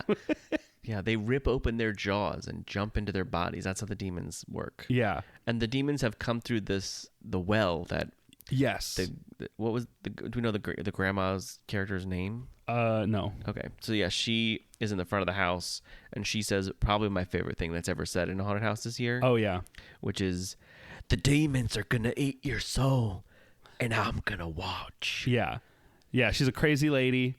And I think this has the best quotes of the Oh yeah, of the 2 of them. year. I forgot about the other one. Yeah. Yeah. You want to say the other one? The other one is you go into the little schoolhouse and there's a possessed student and a possessed teacher. And the teacher, she's looking all like she's in pain. She's like, oh. And then you hear the demon's voice speak out of her mouth. She says, give me your skin. Yeah. And I love that. Me too. Yeah, those are my 2 favorite of the year. Yeah. But yeah, that's kind of what it is. And there's some good scares in this one. There's some good scares, and there's a lot of really cool like Elements. scenery. Yeah. And like they make it look like a train is like whizzing by. Yeah. And that's really cool. The first time I saw the train, I was, whoa. Yeah. And again, that's why there's something cool in every one of these houses that I Yeah. really like. I think the smell of this one is weird to me. Yeah, I think it's not an intentional I don't think so smell. either. It smells like feet. Yeah. And you pointed out it's because there's double the amount of feet. Yeah, well, all of the characters in this house have feet. So 2 feet per person, that's a lot of feet. That's a lot of feet. So and that- also you have to think about all the people walking through. Yeah, ton of feet. Also have feet. So that's probably why. That's why it smells like feet in this house only. But it's not all the time. I went through last time and it wasn't as bad feet. It was like it smells like smoke and smoky barbecue almost. Yeah, I mean that seems like what it's supposed to smell like. I think it is. But then for some reason, I think something happened with the foggers. I don't know. Yeah. But it smells like feet a little bit. This one has a lot of really cool stuff in it. And I just like the vibe and the energy of this Me house too. a lot. Yeah. And you don't see a lot of Western houses in Yeah. Horror Nights. And I like it. Yeah. Like the shootout room is cool where there's bullet holes that shoot air at you. Yeah, To Aaron kind like of scare fog. you. Yeah. That one, there was a scene right with after the Undertaker where a guy, it looks like a cemetery, and he pops out, and the Undertaker's on your left, and I was looking at him distracted, and the other guy was right in my face, and I looked over to my right, and he was right there, Yeah. and did his scare, and I was like, oh, Yeah. it got me a little bit. I was like, that was good. Yeah. I've seen that exact character. He does that to everybody. He gets right in their face. Right in their face. Yeah, Very aggressive. it's so good. Yeah. Um, I think this one does have like a very aggressive cast that Yeah. I've seen them. They really go hard. Yeah, and it's got a tight space area too, where you're kind of going through tighter spaces than usual, Yeah. but also kind of a bigger, like that. The room with the I was talking about is kind of bigger. Which one? Oh, with where the the graveyard. Undertaker? Yeah, Oh, yeah. so it has both, which I like. Yeah, I feel like this one just has a lot of like you feel the chaos of the demon invasion and like this fight that's happening. Like I don't know. I feel like it achieves in my mind what it needed to. Yeah. as like with the story that it's telling. Yeah, Yeah. and the ending, there's a lot of cool puppets too, like the big bull puppet. Oh, all over the event this year, big puppets. Oh yeah, a big puppet in Galkin. Yeah, big puppet in this. The Hatchet's horse. Like, Yeah. you see him a couple times. I really like seeing him in the front, Yeah. and also Chains with the demon. Yeah. But no, at the end we see Hatchet or Chains again, and he throws a bomb or dynamite, and then it blows up that second to last room. Yeah. And that is one thing where if you're not there timed out right, you don't see it. But I've seen it like 2 out of the 3 or 4 times I've been in. Mm-hmm. And it's cool. Like the whole room fills with smoke and red lighting, and Yeah. it blows up. And then in the next room, you see an upside down like train car. Oh, really? Yeah, like you walk through a hole in the side of a train car, and like the big wheel is above you Oh, because the okay. train got like flipped over by the Wow. explosion.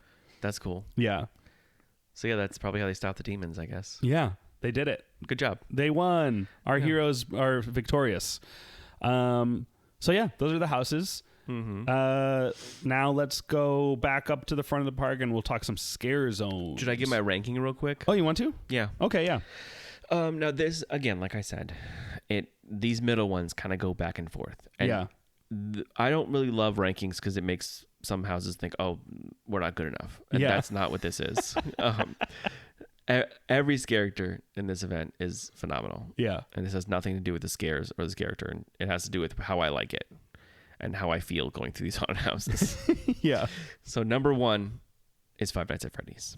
That's your number one house? Yes. Wow. Okay. And it's been that since day 1. Wow. Just because I like it. Yeah. I like seeing it. I like being in it. Number 2, El Artista. I think it's beautiful. Yeah. It's scary. It's great.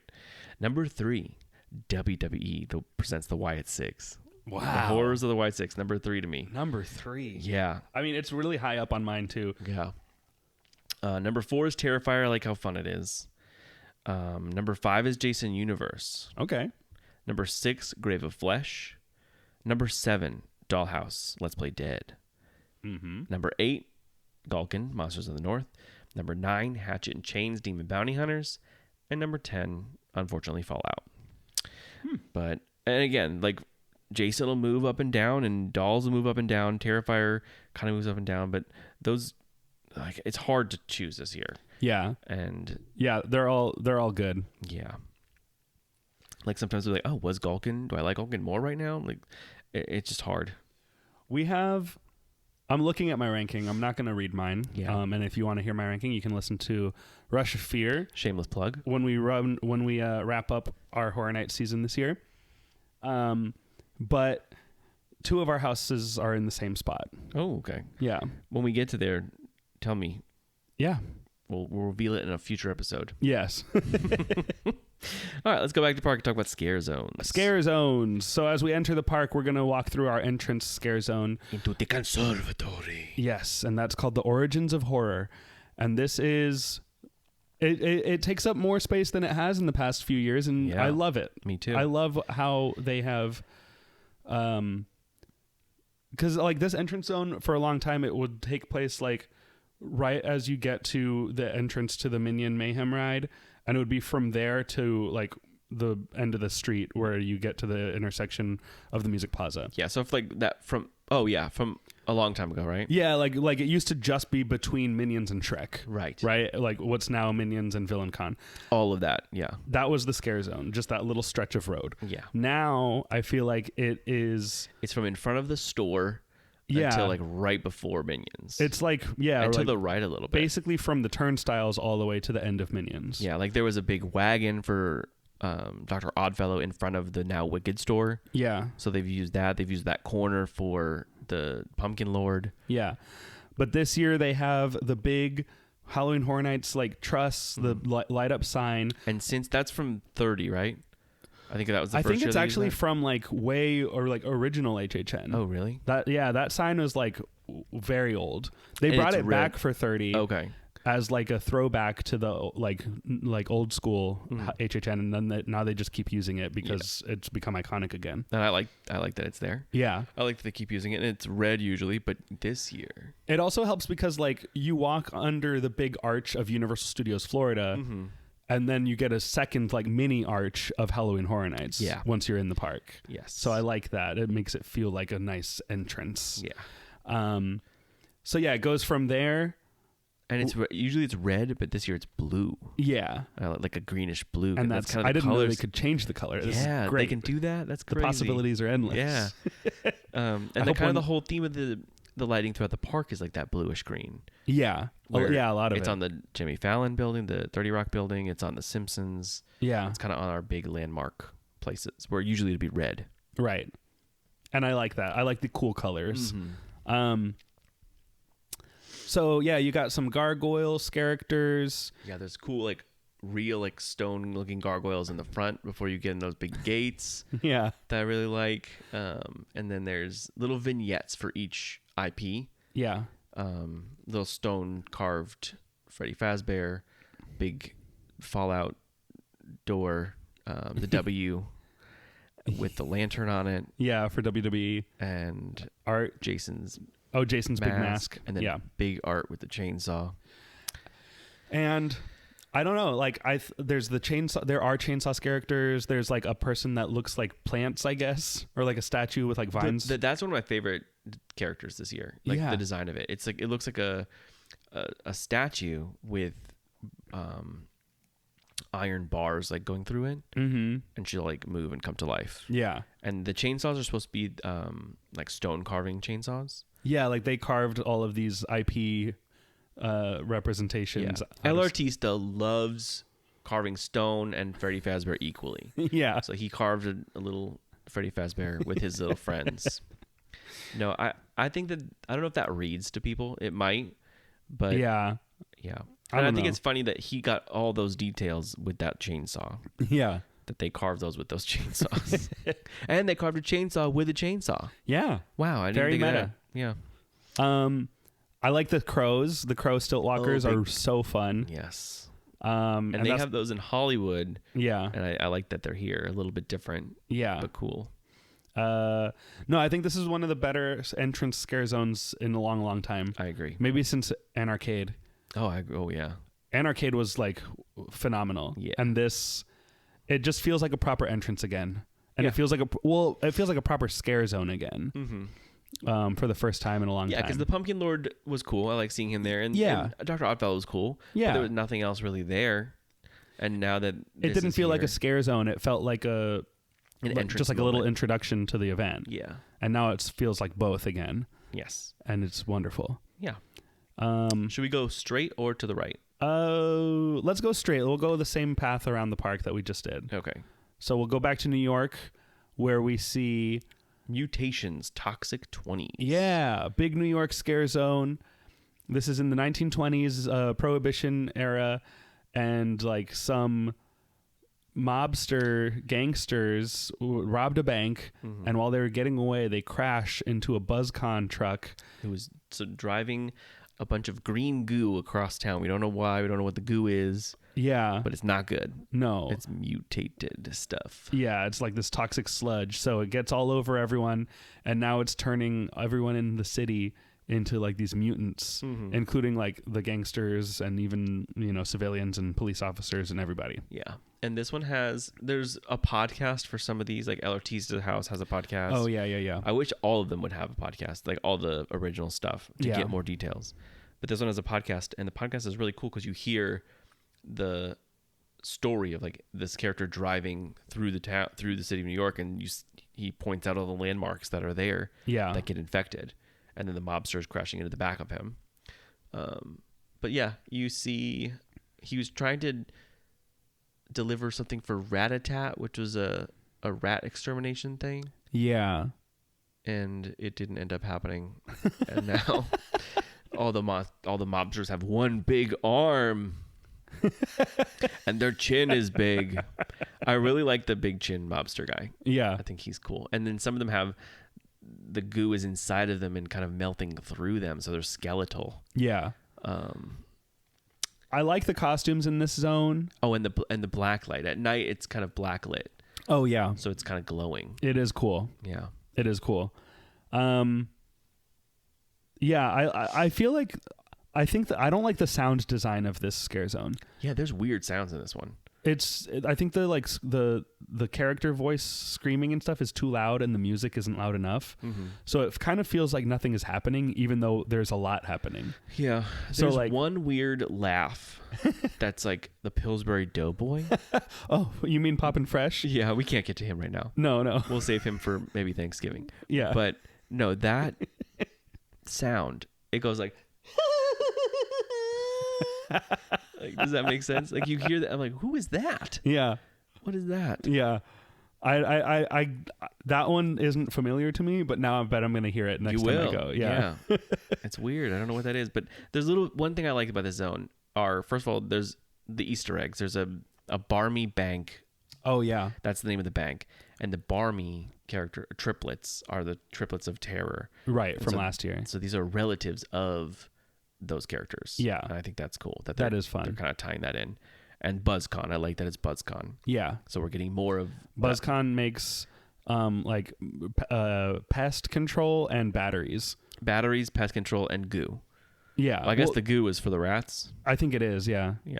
That's one thing. Okay, so I wish that there was like more mutated things. Like it's just making them look bigger. Yeah. I wanted like a big rat or like a big there's a florist. I want like a big Venus flytrap type thing. Oh, yeah, that'd be cool. But it's there's little vignettes all around. So there's a florist and it's choking the florist inside, like the vines. Yeah. So the vines have come to life and they're choking it. But a cool plant would have been great in there. Yeah. And then there's a stage door leading into like a backstage looking theater thing. And I think that's like a speakeasy, right? Because like the guy's asking. that's across the street, I think. Oh, okay. But or maybe it is. But a flapper pops out and like a moment happens where she scratches him. Yeah. And then he gets infected. And then there's another moment at the end of the street on the left with a speakeasy, and it says Prohibition all around it. And there's a cop that walks by, and he goes, and I don't remember how, he goes back behind it. That's like a movie theater, isn't it? Is it? Yeah, because there's a little projector screen in the back. Oh. And you see his silhouette like the goo going on him, and then he gets all big and gross, and then he comes out the other side and he's the same cop but all transformed. Yeah. And that's one of my favorite elements I've seen Yeah. in that zone. Yeah.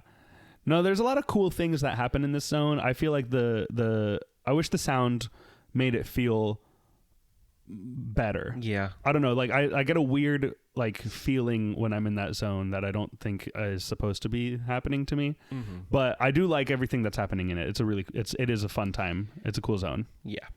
And I like that it's actually like using New York as New York. Yeah. You know, sometimes they don't do that, and I And it like it. has- I like it when they do that. The projections, like I liked from Acid Assault. Yeah.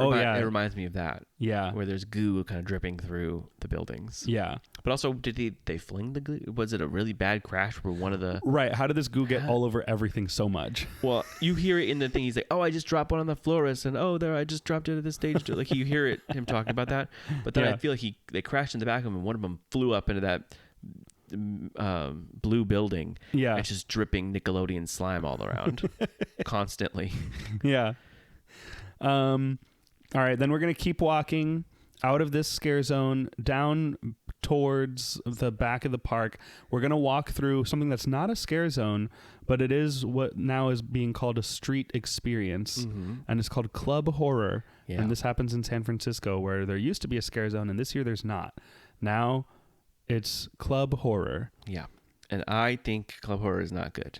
I think Club Horror is fine. Yeah, it's fine. I don't like the club. I don't like going clubbing. No. But if I am going clubbing, it's going to be there. Yeah, I mean, so Club Horror has like there's a lot of bars set up all around, and most of them have like mixed drinks, like cocks. And I'm more of a beer person, and the beer selection at most of the bars is not very good. They only have like one or two, and they're not always like special fun beers for Halloween. Club Horror has the best beer selection. I agree. And so I keep going back there to get either the pumpkin hard cider or the orange blossom pilsner. Like they just like, that's where my go-to bar right now is at Club Horror. And so they have a DJ, they have some dancers, and I think that it's there because I think a scare zone is logistically difficult in that spot. And so they said, okay, we can't put a scare zone there anymore. And so instead of putting nothing, they put this club. Yeah. And I think it keeps... what I like a lot about the streets this year at Horror Nights is that it never feels like you leave the Horror Nights atmosphere. You know? Like, I feel like there have been years where, like, for a while there were no chainsaws in Springfield, and there was, like, just like this long stretch where it's like nothing is happening. All the scare zones are just at the front of the park. And I feel like this year it feels more connected. Like there's always a thing that's Horror Nights specific that you can experience in the park. So for that reason, I am glad Club Horror is there, just because it kind of helps fill that space. Okay. Yeah. You know what I mean? Yeah. I don't know. I just kind of miss a scare zone being there. Like, I'm not going to Horror Nights to dance. No. Yeah, I don't know who is. And there's like go-go dancer type girls on Yeah. little platforms. And I feel like creepy men are like always doing something there. I don't know if they are, but I feel like they are. And Yeah, I haven't personally seen it, but I guarantee it is happening. yeah, I guarantee it. And that sucks for them. Yeah. But like a scare zone would have been kind of cool. But I agree with the beers. The pumpkin, the Angry Orchard pumpkin is one of my favorite drinks this year. Yeah. And that's one of two places to get it. Where's the other one? Jason's booth. Really? Those are the only two places? That's it to get the. They're right next to each other. Yeah. That's so stupid. Yes. Why wasn't that in the Fanta bar in the front, like the regular Yeah, it should be bar? at the Transformers bar. Or the Horror Nights bar. yeah. the HHN well, the bar. Horror Nights bar last year didn't have beer, and it doesn't this year either. Like maybe they like just draft. can't put them. Maybe they just don't have availability to put it there. Yeah. They just put the Cox there. Yeah. Cox only. Cox only at the HHN bar. Yeah. But yeah, that's what I just don't care about Club Horror. The one thing I want to hear at Club Horror is Monster Mash, and they don't play it. So Yeah. They might play it apparently, Yeah. but I've never heard it there, and until I do, I don't like it. Yeah. But maybe next week if I hear it and that changes, Yeah. we'll hear it. Maybe. But there is one more place that they play Monster Mash, and I'll tell you when we get there. When we get there. So then we continue around across the bridge. Oh, well, there's Death Eaters. Oh, Death Eaters, yeah, Death Eaters are back in Diagon Alley. I like that. Yeah. They added them a couple years ago, and I think that's a perfect addition. It's really, it is nice. I don't care about it, but I like that it's there. Now, one downside is that usually during Horror Nights, that area is dead, Right, it used to be. and there's no one there. And now the people are there waiting for Death Eaters to show up. Yeah. But I think it's cool seeing the hustle and bustle of people looking to try to kill people. Yeah, there was one night we spent kind of a long time watching the Death Eaters, and they they do like a wand battle with they find like just regular people who have wands, Yeah. and they'll like grab like 6 people, and then they'll have like a duel, like a big group duel of Death Eaters versus just like normal people. Yeah, like 6 drunk dads. Yeah, and it's really silly. Yeah, because they're just like... They're just like waving these And sticks there's at no each other. sounds. Yeah, You're right. Yeah, and just kind of them waving. No lights, no sounds, just people waving wands at each other and nothing happening. Yeah. And I don't know. It's really funny. Yeah. And then they each have a little moment throughout the night, throughout the time that they're there. Yeah. Where they start off with a moment, and then they go to different things and do different stuff. But that's right. We were standing there watching them just like, oh no, look, that Death Eater, they're going to go do something. They're going to go do a crime. No. They made smoke come out of a box. Green smoke, no! So they killed that box with green smoke. Yeah. No, Death Eater, don't make a fire come out of the roof. No! No. But the fire is just the dragon. Oh yeah, sometimes they make the regular dragon happen. No. Yeah. No, yeah, but it's fun. I like that. Oh it's no, there. I do like it. It's cool. And I like that it's gonna happen every year, Yeah, and it's just something in there. it's just something else going on, and it's nice. Yes. All right, let's go to Simpsons. Simpsons, we got Chainsaw Clowns back, baby. Yes, I like that they're there. I like that there's something there. Yeah, they were missing. How many years were they gone? 2? I don't know. 2, 3? Way longer than that. Probably since 2020. It feels like a long time that there have been no chainsaws in Springfield, and they're back, and it makes the whole world feel right again. Yes. There's nowhere to escape. I knew I missed them, but I didn't know how much I missed them until they were back, and I said, God, thank you. They're so funny. Thank you, they're back. Yeah. I love walking through Springfield and getting a duff and hearing chainsaws. Getting a Dufftoberfest. Dufftoberfest, and I hear just teenagers running from a chainsaw. And you take a sip of that, you hear that, you smell that gas. The life is world good. Yeah, this is what it's all about. Yep. Until 2 a.m. Life is good. Yeah. Yeah. And one thing I noticed about Dufftoberfest is that there's a Duff like souvenir cup. Yeah. And this year I don't know if they've done it in the past, but there's a Dufftoberfest version of that souvenir That's cup. right. And I I think you went to the bathroom and I was like, ooh, while I'm waiting, I'm going to go inside and I'll get a Dufftoberfest. And like, you did that. Oh no, I went to go get Cat Lady food. Oh, or is that what it Doll's was? food. And then the line was too long, so I was like, oh, let's get a Dufftoberfest. yeah. And so I got in line at Duff. Go We ahead. went to separate places individually to get Dufftoberfest. Not knowing. Not knowing that we were going to do that. So I went inside of Moe's and you went outside to the Duff Gardens bar. And so you come and find me inside and you're like, what are you getting? And I said, Dufftoberfest. And you're like, look at this. Look, hurry up. See if they'll switch it for you. And I didn't want to do that. I didn't want to do the hassle. But if they still have it, I do want to get that cup. And it's just, instead of the red Duff logo, it's the blue. It looks like more of a German blue and white checkered. And it says Dufftoberfest on it. Yeah. And it's very nice. Maybe the Simpsons won't be there forever. So I kind of wanted to get that. Yeah. Just in case. I do have, I think, all the Duff and like Simpsons souvenir I do too. beer cups. Yeah. The Moe's Tavern one, the Duff one, Yeah, the Flamin' Mo. Flamin' Mo. Yeah. And here's another one, the Dufftoberfest. Now I gotta such get. a simple thing they didn't need to do, and they did it, and I love it. Yeah. I mean, Dufftoberfest to me is like one of my highlights of the year. I love it. And it feels like a thing that like I'm always worried it's not going to happen again just because I feel like most people don't care or even know Yeah. that it's there. And so the fact that there's a souvenir cup for it to me is like, wow, this is very validating. Right. And we were in line for Hatchet and Chains right after that, and this lady runs up to me and she goes, "Where did you get that cup?" Yeah. And I was like, "Oh, it's at the Dufftoberfest thing. It's only during this time." And she's like, "I don't care what it says. I just like that it has the handle." Oh, She's like, "Yeah." And you had your regular souvenir cup. She's like, "I don't like this cup. It's a regular cup. Yeah. Give me this with the handle." yeah. I was like, "Oh, Yeah, because it's like a little stein. yeah, Like a little beer stein. yeah." And I was like, "Okay, yeah, they have it over there." That's awesome. Yeah. That's fun. So then we're gonna move past Springfield and we're getting over to Central Park, Yeah. which this year has expanded out of just Central Park and into what I would call, I guess, Animal Actors Courtyard. That circle.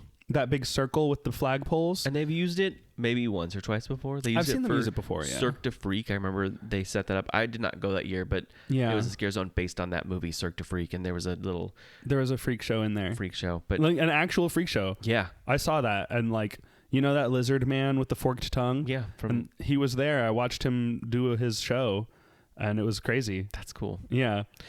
So similar to that, there's a freak lady, and she's old.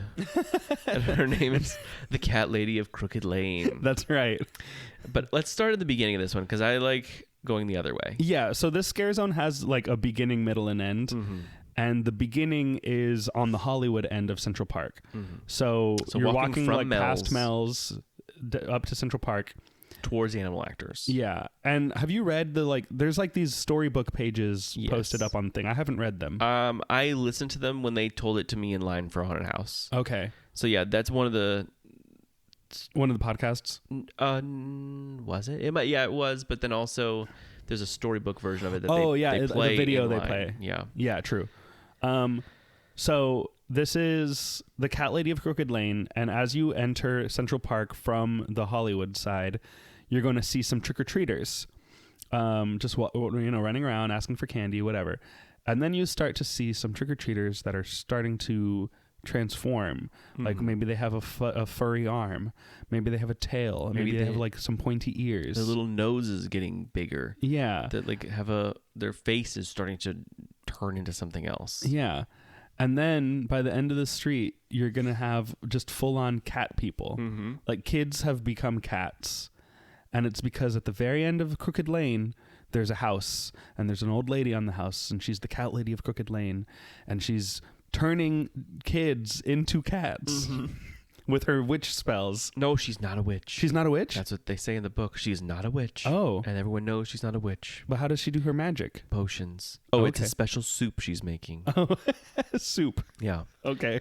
They say never drink the Cat Lady's special soup, which is actually a spicy birria ramen. Yeah. Yeah. That was actually pretty good. I like that. Yeah. I got it. We'll get to food after this. Yeah, we will. But yeah, it's just kids as cats. There's a little walk-through thing where there's like a little outdoor haunted house. Yeah, for some reason. It's on the right when you walk at the very end, and Yeah. there's a couple of little spots where they can pop out. But they built this big house. Yeah. And it's just like really impressive. Yes. And it has like a little graveyard with other cats in Yeah, it. like a little pet cemetery. And her cauldron with the special soup in it. yeah. And yeah, a couple moments happen there where Yeah. she brings a kid up and has them eat the soup, and then they go into the house and we see her in the window, and boom, like she transforms into a cat and then comes out as a cat. Oh, I haven't seen that. Oh, yeah, similar to like That's cool. the mutant Yeah. switch. And there's another moment that I've only seen in video where she'll bring a kid in there and like kill it, like Whoa. kill the kid at the other window where it's like we really see it. It's not a TV, Uh-huh. and she like blood like goes up against the window, like real blood Whoa. like, goes on the window. I haven't ever. Well, I stopped to watch the Cat Lady house moments once, Yeah, and she was kind of just talking.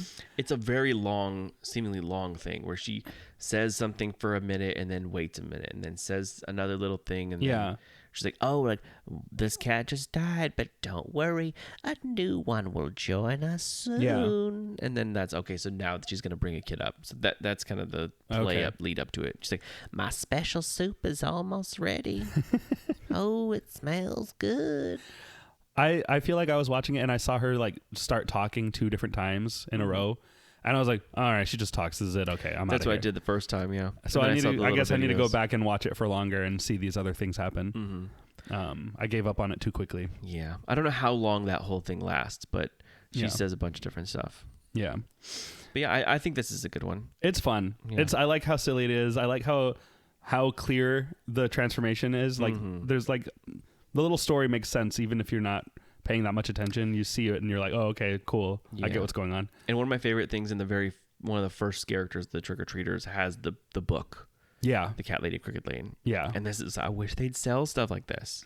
Oh yeah, I Sell would buy the that book. or I want them to keep doing these like the Tooth Fairy was a book.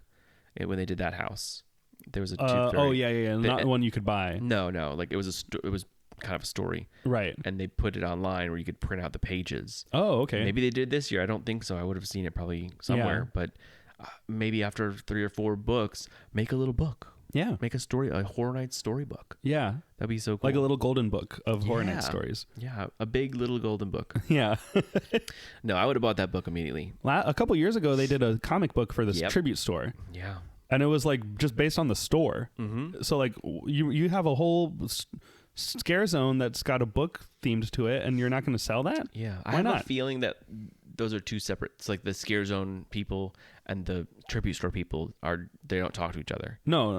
I know that. And so like the tribute store people knew that this was going to be comic themed, so they made the book. And the Scare Zone people were like, we're not going to tell them about this book. So I feel like they need to do that. Yeah, they should have told somebody. Send an email, just like, hey, we're doing a book. Here it is. Yeah, make it. and sell it. Yeah. Earl the Squirrel had a book. If Earl Squirrel had a book, Cat Lady can have a book. Yeah, it's easy. Yeah. Anyway, The one thing about the tribute store this year is they have the stained glass is very everywhere. oh yeah, And they sell that little stained glass as an ornament oh yeah. for the It's very the nice. 10th year, yeah. All right, let's do Masquerade Dance. Well, before we get to that, you're right, there's Mel's. one more. A street experience, not a scare zone. Not a Scare Zone. It's called Mel's Die-In Zombies. Mhm. And this is just some zombies wandering around in front of Mel's. Yeah, they skate. They scare. Some of them skate. Most of them walk. And one of my favorite things they do is they have food platters, and they'll make you try to touch it and then pull it away and go, "Arr." And I like that. Yeah. I like that they're blue. Yeah, they're very blue. Very blue. That's awesome. Yes. I They d- look like a 1950s like horror movie blue. Yeah. Even though it was black and white, like that's what they would look like. Yeah. Yeah, they match the color of blue Mel's. I feel like this isn't enough of what I expected this to be something more. Yeah, I wish there was a little moment, I think. Yeah. Like a little show moment where they kind of skate around and dance and then go after people. If this wasn't there, I don't think I would care. Yeah. But I don't think it adds that much. No, but I do think that it is something that will probably happen every year. Yeah, and that's fine. I hope they just keep Add to evolving it to make it feel more of a thing. Yeah. And I like that the 50s music plays, Yeah, that's nice. and one of those songs is Monster Mash. Monster Mash. There it is. It's right here. Yes. So if you want to hear it, just stand there for a couple hours and hear it once. Yeah. If you eat at Mel's, just sit outside, listen to Yeah. music. Yeah. Yeah. Or even if you eat anywhere else, just take your food over to an outside table at Mel's and listen to music. Or just sit on the floor outside of Mel's and watch everybody take pictures Yeah. and have them have to skate around you. One of those options is the best. So right. now we can move on into the final scare zone. We're going to talk about Masquerade Dance with Death. Should we talk about real quick the HHN bar right there? If you want to. Oh, yeah. Yeah, sure, Yeah. we can. Lila is there from Dolls. So Lila is not in the house. We Yeah. see her through the Windows of the dollhouse. because she's huge. She would have been huge if we really saw her. Yeah. So should we see her outside the windows? But she is there in this on a little pedestal, and we can take pictures with her. And she has a little bear that she's mutilated. Yeah. And then right next to her is Sergio Navarro. El Artista himself. Yeah. So he's got his little notebook. He's sketching. Yeah. You can kind of take pictures with him. And while they're just there up against the lagoon at the HHN bar. And if you want to take a picture, you can. And they're just there. And if you don't, then you don't. Yeah. You just walk by. Yeah. And that's it. Like kind of probably everybody does, but it is cool that they're there. Yeah. I wish there was more of a variety of characters, not just those two. I wish they switched them out because last year they did the same thing, and it was either these two characters or these two characters. Yeah. And this time it's always the same two. Yeah. Who else would you have put there? I would put maybe the Beast from Galkin. Because like what was cool about it last year was it was like your opportunity to get pictures with characters that are in the houses that you can't get pictures Yeah, you can't with. just stop and take a selfie with a goblin. Right. So this is a cool way of seeing them. Yeah. So I would add either the Galkin monster or maybe either Hatchet and or Chains. Or both would be cool. Yeah. I think Hatchet is a cooler. He's the demon. Yeah. So have him out there. A Flesh Eater would be cool. Flesh Eater. Yeah. I was trying to think what was the other original house. Yeah. So yeah, like I just wish that they had more characters from the houses out there. I agree. I don't know why it's just those two. One cool thing I've noticed is that at the end of the night, when the bars close like an hour early, I believe. I think so, yeah. Bars themselves. The food stays open later, but they don't want to serve alcohol past an hour so people have time to drive home. Right. It's safer. And so the bar, HHN bar closes, let's say 1 o'clock. Yeah. So where does Sergio and Lila go? Oh, I don't know. Well, I know. Where? Lila goes to the end of the doll's house. Oh. So you'll see her at the end. That's cool. And then Sergio will go to the Origins of Horror. And he just kind of hangs out in there in that front underneath the Horror Nights sign. That's cool. Yeah. Okay. I like that. So as you're leaving, you see him That's fun. one last time. That's cool. Yeah. Little hidden thing I didn't really realize until recently. Yeah, I didn't know that. Yeah. Okay, so then, Masquerade, Dance with Death. Yes. This is in the Hollywood area of the park, and this is like a vampire masquerade ball. And there's a big chandelier crashed in the middle of the street, and there's like classic music playing, like Renaissance party music. Classical almost, if you would. Yes. Like violins and type of thing. Yeah. To me, this one, the music is a little boring. And I love classical music, Yeah. but it doesn't fit. Like I wanted it to be a little more, I don't know. There's parts of it I like. Yeah. This is a scare zone that I based on the concept, I was like, I don't care about that. And I think it might be my favorite one. Really? I really like it a lot. I don't know, something, I don't know how to explain why, but the first time I walked through it and saw everything at night, because we walked through it like the first time just like speeding through to get to a house. We didn't really take it in at all. The first time I walked through like at night, or I was kind of actually paying attention, immediately I was like, this is awesome. I love this. I don't know why, because nothing about this screams I should like this, but I don't know, it just works for me. Yeah. And there's a moment where they do in this one where you'll hear over like one of the vampires say, "We have gathered here." And okay, they've gathered from all parts of time. Okay. Or all parts of the world. Okay. And they're all here. So there's different types of vampires. There's like French looking Amelie Antoinette looking vampires and Mary Antoinette. You're right. And like other just looking vampires all around. And they are here to just do whatever they want and drink and kill people. Yeah. So she says that like we've gathered here, and they're gathered in the ballroom of the conservatory. Oh, is that where they are? Yeah. Okay. So like it ties in. So what room is the Club Horror in of the conservatory? Club Horror I think is in the basement. Okay. And then the cat lady, she lives down the hall. Yeah.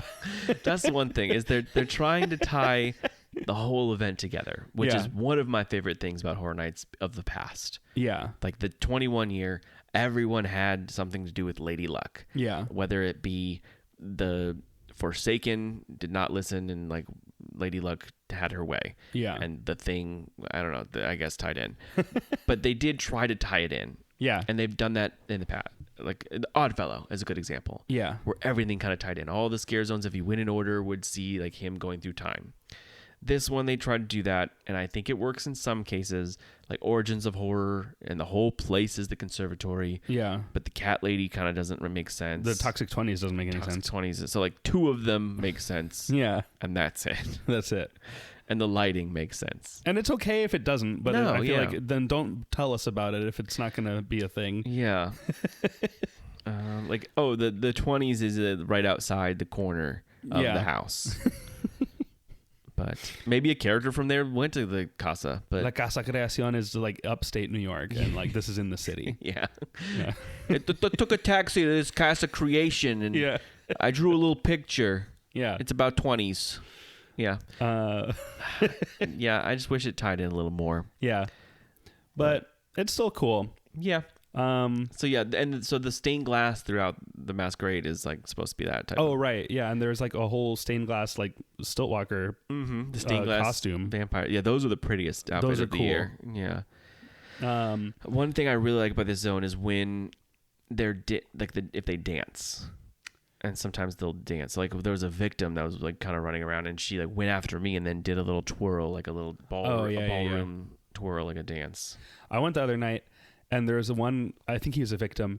He just came up to us and was like mumbling, like nervously pointing at one of the vampires. And I don't even know if he actually said any words. He was just kind of like, and then like kind of walked away. And we were just like, that, okay. Okay. Interesting. Yeah.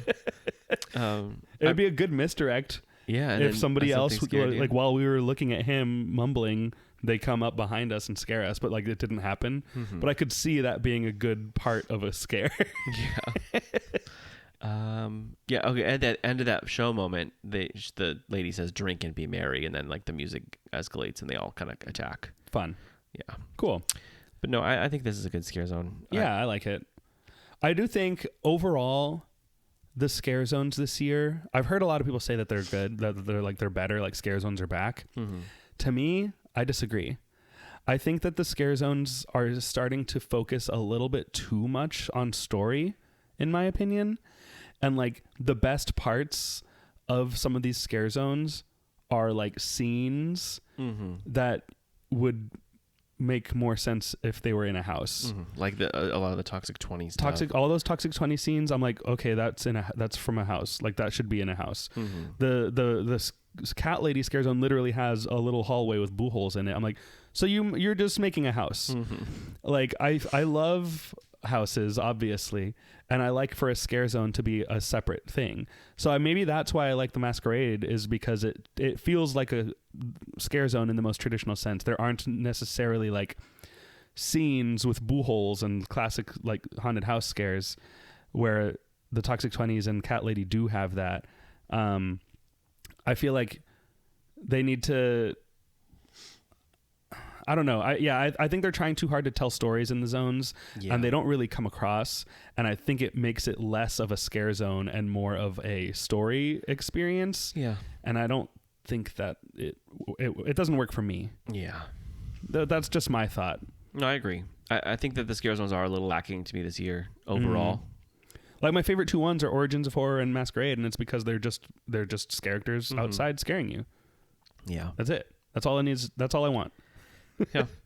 Maybe a little story, but like I think Cat Lady is very solid. Yeah. With the story, I really like the Yeah, I like Cat Lady better than Toxic 20s. I think Toxic 20s is the one where I'm like, I think that they wanted this to be a house and they put it outside, and I don't like that. Yeah. But I do like that.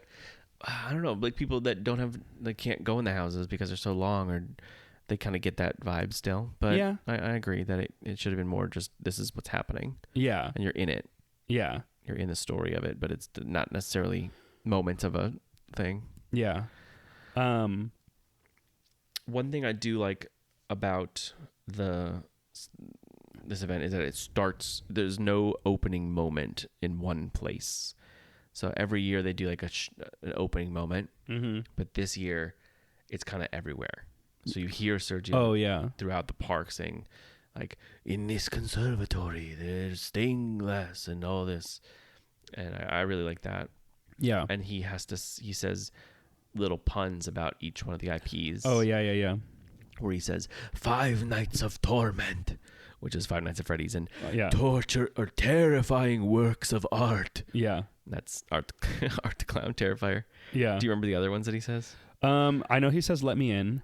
Let me in. Okay, yeah. At the very end, he says something like about you just have to let me in. Yep. And then there's one about something about the fallout of their, actions or something.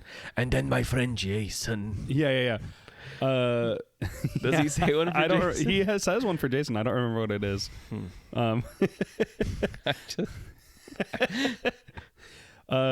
Maybe it's something to do with like the word universe or like 13. Maybe. I don't remember. I can't remember what he says. I don't think there is a Jason one. There has to be. I'm sure there is. But yeah, those are the street experiences, the scare zones and the other things. Let's talk 2 shows. Yeah. Oh, wait, should we talk about Art the Clown real quick? Oh, yes, you're right. He's out in the street too. Art the Clown. So okay, my thing. So yeah, you go. When they said Terrifier was coming, I was very excited that Art was going to be there. I love Art the Clown. I've said it, and when we talk about the house. Yeah, I think the movies are gross. They're fine, but I like him. Yeah. And I said, if they do that, they're like, oh, Art the Clown's going to be everywhere. I was like, okay, if he is, I just want him doing whatever he wants. Yeah. I want him being silly. I want him with his little trash bag, pulling random stuff out. And I don't think they're going to be able to do that. Yeah. I want to be sitting in Mel's and look up and have him wave at me. Or like in the stores or whatever, just doing whatever he wants. I don't think they're going to be able to do that. But that's what he did. That's exactly what it is. He just walks around and does whatever he wants. And then there's a great. giant crowd of people with their phones up while following him around. Just like the movie. Yeah.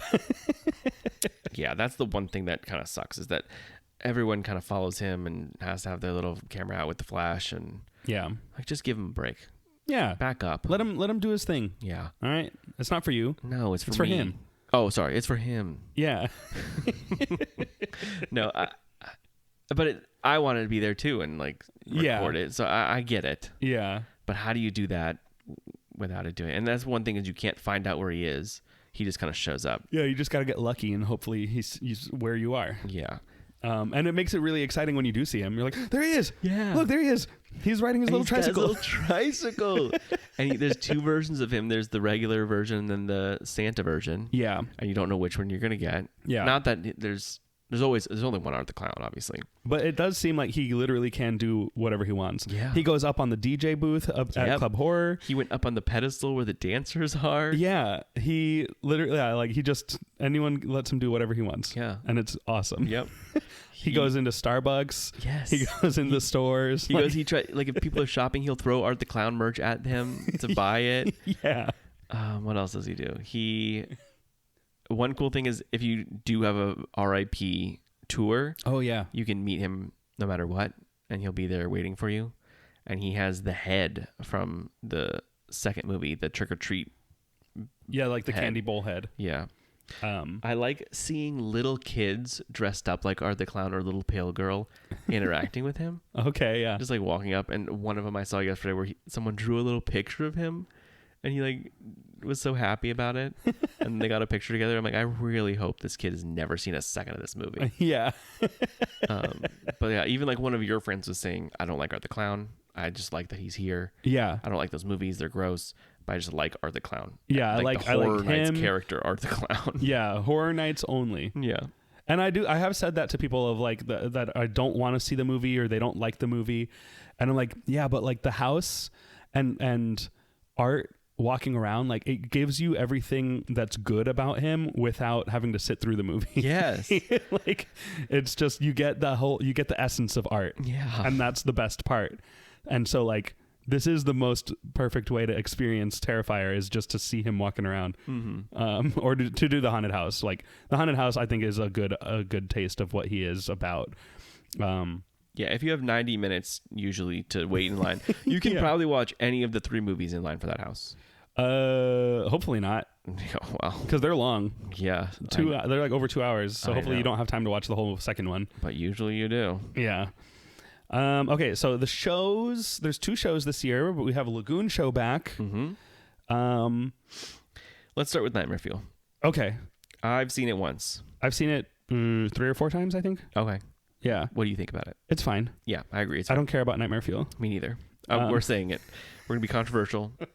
I think Nightmare Fuel is good. They're very talented people in it. Yes. Very cool that it happens, but I don't care that much about it. I know No. it has a huge fan base, and you have to get there like 30 or 40 minutes early to see the show. Yeah. And it fills up every time. But And I don't care. I don't care. But I do feel that special little moment where like you hear that song and you have a nice whole hog pumpkin ale in your hand. Yeah. And there's about to be a bunch of dancers and stuff, and fire is going to happen. I do like that. Yeah. Like that's Horror Nights. To me, it's going to happen. My but- favorite years of Nightmare Fuel, it's not even about what happens in the show. It's just the songs that they picked. Mm-hmm. And like seeing what they do to these songs. And like this year, I feel like I don't care. Like none of the songs really do it for me. Mm-hmm. So I think that's why I don't really care about it that much this year. There have been past years where I'm like, oh, I love that song. So I like want to go see the show because like they're going to be twirling fire around a Muse or to like Bodies by Drowning Pool, you know, like there's going to be fun stuff, like fun songs. Yeah. But I think I like the way that it continues the story from last year. Yeah. And I hope that they are done with that version of it. Me too. I think, And that next year is something completely new. and guess what? I don't think it will be. Okay. So I think that they are doing like trilogies. I don't want that. I don't either. I Stop don't want that. it at all. But the Stop first that 3 now. years were the same type of thing where he starts off in the nightmare in the bed, Yeah. and then he wakes up into his nightmare. Yeah. And also, whose nightmare is this? Where there's a bunch of scantily clad people. Right. His worst nightmare is dancing. Yeah, I think that the main character has intimacy issues, and Yeah. that's why it's a nightmare to them. But obviously, it's not a nightmare to anybody else because they wait 45 minutes for the show Yeah. every day, and it fills up. So it's just one person's problem. I was like, no, fire dancers. no, they're whipping the fire around. That's not safe. That outfit is not enough. It's revealing. Put more clothes on. That's this person's nightmare. Yeah. Yeah, I think it's fine. Yeah. Like, I get why people like it. I've never really cared that much about like dance shows or like seeing dancing. I don't, and I've had this. It's hard to change it, is the thing. Yeah. Because it's if you put all of them together, that would be the same show to me. Right. And it's hard to make it unique. Yeah. I kind of wish it was just like more of a circus. Yes. Or more, so the one thing I do like is the magic. Yeah. Like those first couple years had that really cool illusion where stuff would change and they would appear Yeah. out of nowhere and fire would explode and they'd be gone. That's true. This year, like, I feel like there's less of a focus on the magic. Yes, and that's what I don't like. But yeah, it's fine. I'll see it when people like haven't seen it. If they want to go, I'll go. Yeah. But like, if it's up to me, what we're doing on a night, I don't care. Yeah, it's a good thing to see when all the houses are really busy and you don't want to Yeah, do that's anything true. else. That's true. Yeah. When all the and that's what both of these shows are great for is like there is like a 2-3 hour stretch in the middle of the night where everything is too long. Yes. Even the houses that you're like that house is kind of whatever, and it has like a 90-minute wait, and so then you're like, well, I guess let's go watch the shows. Yeah. And I mean, Nightmare Fuel sometimes does also have like a 90-minute wait, but Yeah, it's a big chunk of time for Nightmare Fuel. Whereas the other one, you kind of bop up and yeah, watch you can it. just walk right up and start watching it, and it's cool. Yeah. Um, But I bet you $20 that next year it will be another circus themed one, and it'll be the last version of it. $20. Yep. I feel like they finished the story this time. We said that last time. They finished story the first year with last year's. No, I mean, last year the loop continued, and I was hoping that on the last night, the last show, he would save her. And now seeing this year's show, I'm like, okay, that's why it didn't happen. Well, I don't know if they were thinking about it ahead of time like that, but I was like, okay, this time he does end the loop and save her. So how can they keep it going? It happens again, and it's gonna be when we walked by. We were on our way to Fallout and Gulkin, and we heard it start. We both looked at each other and said, "Ugh, really?" Yeah, it's the same opening. He said, "But tonight, I fight." What does he say? Tonight will be the night I save her. Ding, ding, ding. Like the music starts, same music. I'm like, Yeah. oh, it's the same, the same show. Dang it. And it's not the same It's show. not. It has a different ending, and that's we were good. surprised. And I think because he saved her and the loop is ended and he found the key, he realized what the key was, I feel like they're done with that. Yeah. And it's time to move to the next thing. We'll see. I have a crisp $20 bill locked Okay. away for next year. I agree to this bet. Good. $20. We'll see you in a year. We'll see you at next Horror Nights if it's a circus. Well, not just if it's a circus theme, but if it's this cursed time loop Yes, circus. yes. If it's that same show again, But yes. $20 coming your way. And if it's not, then Then you get $20 for $20. We'll find out on next year's big That's spooky stuff. that's my Blinky cup next year. Okay. You know? Yeah. Or not Blinky Cup. Yeah, that's my your- souvenir Horror Nights beer. Your cup. solid, nicer cup this year. Yeah. All right. Hauntophonic, A Ghoulish Journey. Yes. I like this show. Me too. So Ghoulish was a show during 2021. No. HHN 2022. Yes. HHN 31. With the Pumpkin Lord. Yes. 31. Pumpkin Lord year. Yeah. All year was very Halloween heavy themed. Yeah. And this was a water show that was themed to a vinyl record that was kind of a storybook record. Yeah. And it would tell a story of cutesy Halloween stuff. Yeah. And people bashed it that year saying like, oh, it's very Disney. It's very not scary. It's like whatever. I think it was cool. It's fun. It's it was cute. I like that it was a very different vibe than the first two Lagoon shows. Yes. I don't necessarily like it better, but I appreciated what they were going for. Yeah. And Marathon of Mayhem, the first one, 2019, Yeah. was one of the best things that can ever happen. It is my favorite nighttime thing I've ever I seen. listen to it like at theme park least show. once a week during Halloween. Yeah. It's phenomenal. It influenced a lot of what Pangolin did for years to come. It made me a better person in life. It did. It's so good. And the main reason is because of the heavy IP with Great music Great music. associated with it. So it's hard to do that every year. Yeah. So the second year of, I like the Marathon of Mayhem title. Yeah. I like keeping that. Yeah. And it was Carnage Factory and your Texas Chainsaw and whatever. But the first year having Killer Clowns, Stranger Things, Ghostbusters, Universal Monsters, like all that mixed together into a symphony of beautiful and with like the magic. 80s like synthwave Yes. aesthetic, and like helping that be kind of the thing that ties everything together, especially at the end where Oh. it kind of brings them all together in this like synth party. Yeah, and like a VHS tape kind of overlay. Oh yeah, the VHS. Oh. Like it was just perfect. Nothing will compare to that. They'll never be able to do a Lagoon show better than that. No. And if they do, I will be happily wrong. Me t- I yes. just cannot imagine how they could ever do something better than that. No. Like even the next year, like, oh, what are they gonna do? Texas Chainsaw, like, Right. like it doesn't have very good music. And No. What other? The Weekend was the biggest thing that year. No, the weekend no, was you're right. was ghoulish. You're right. What was the big Okay, thing? so the second Nightmare Fuel Not was Nightmare Fuel. or Marathon of Mayhem. Marathon of Mayhem had The Haunting of Hill House. Oh, okay, yeah. It had Texas Chainsaw Massacre. Bride It of had Monsters again. Bride of Frankenstein. Yeah, Bride of Frankenstein Lives. Yep. And it had Beetlejuice wasn't in the show, but he was at the event. Mm-hmm. I don't remember what the fourth one was, Me neither. but none of them had as good of music as the year before. No, it was more of like Carnival Jack, and Yeah, he's Jack pulling was you in into it. his car. To me, the thought of it was, I want this as a haunted house, like Carnage Factory, Yeah, yeah, like where Carnage is made. yeah. But they didn't do that the next year because was it Ghoulish right after? Yeah, Ghoulish was the next year because it was a Halloween themed event. Yes. Like the whole event was just classic Halloween. Yes, and I liked it. And then a hurricane came and Damaged the lagoon like fountain like structure, right, you know, and that the was in hardware. September, so it did not happen all of October.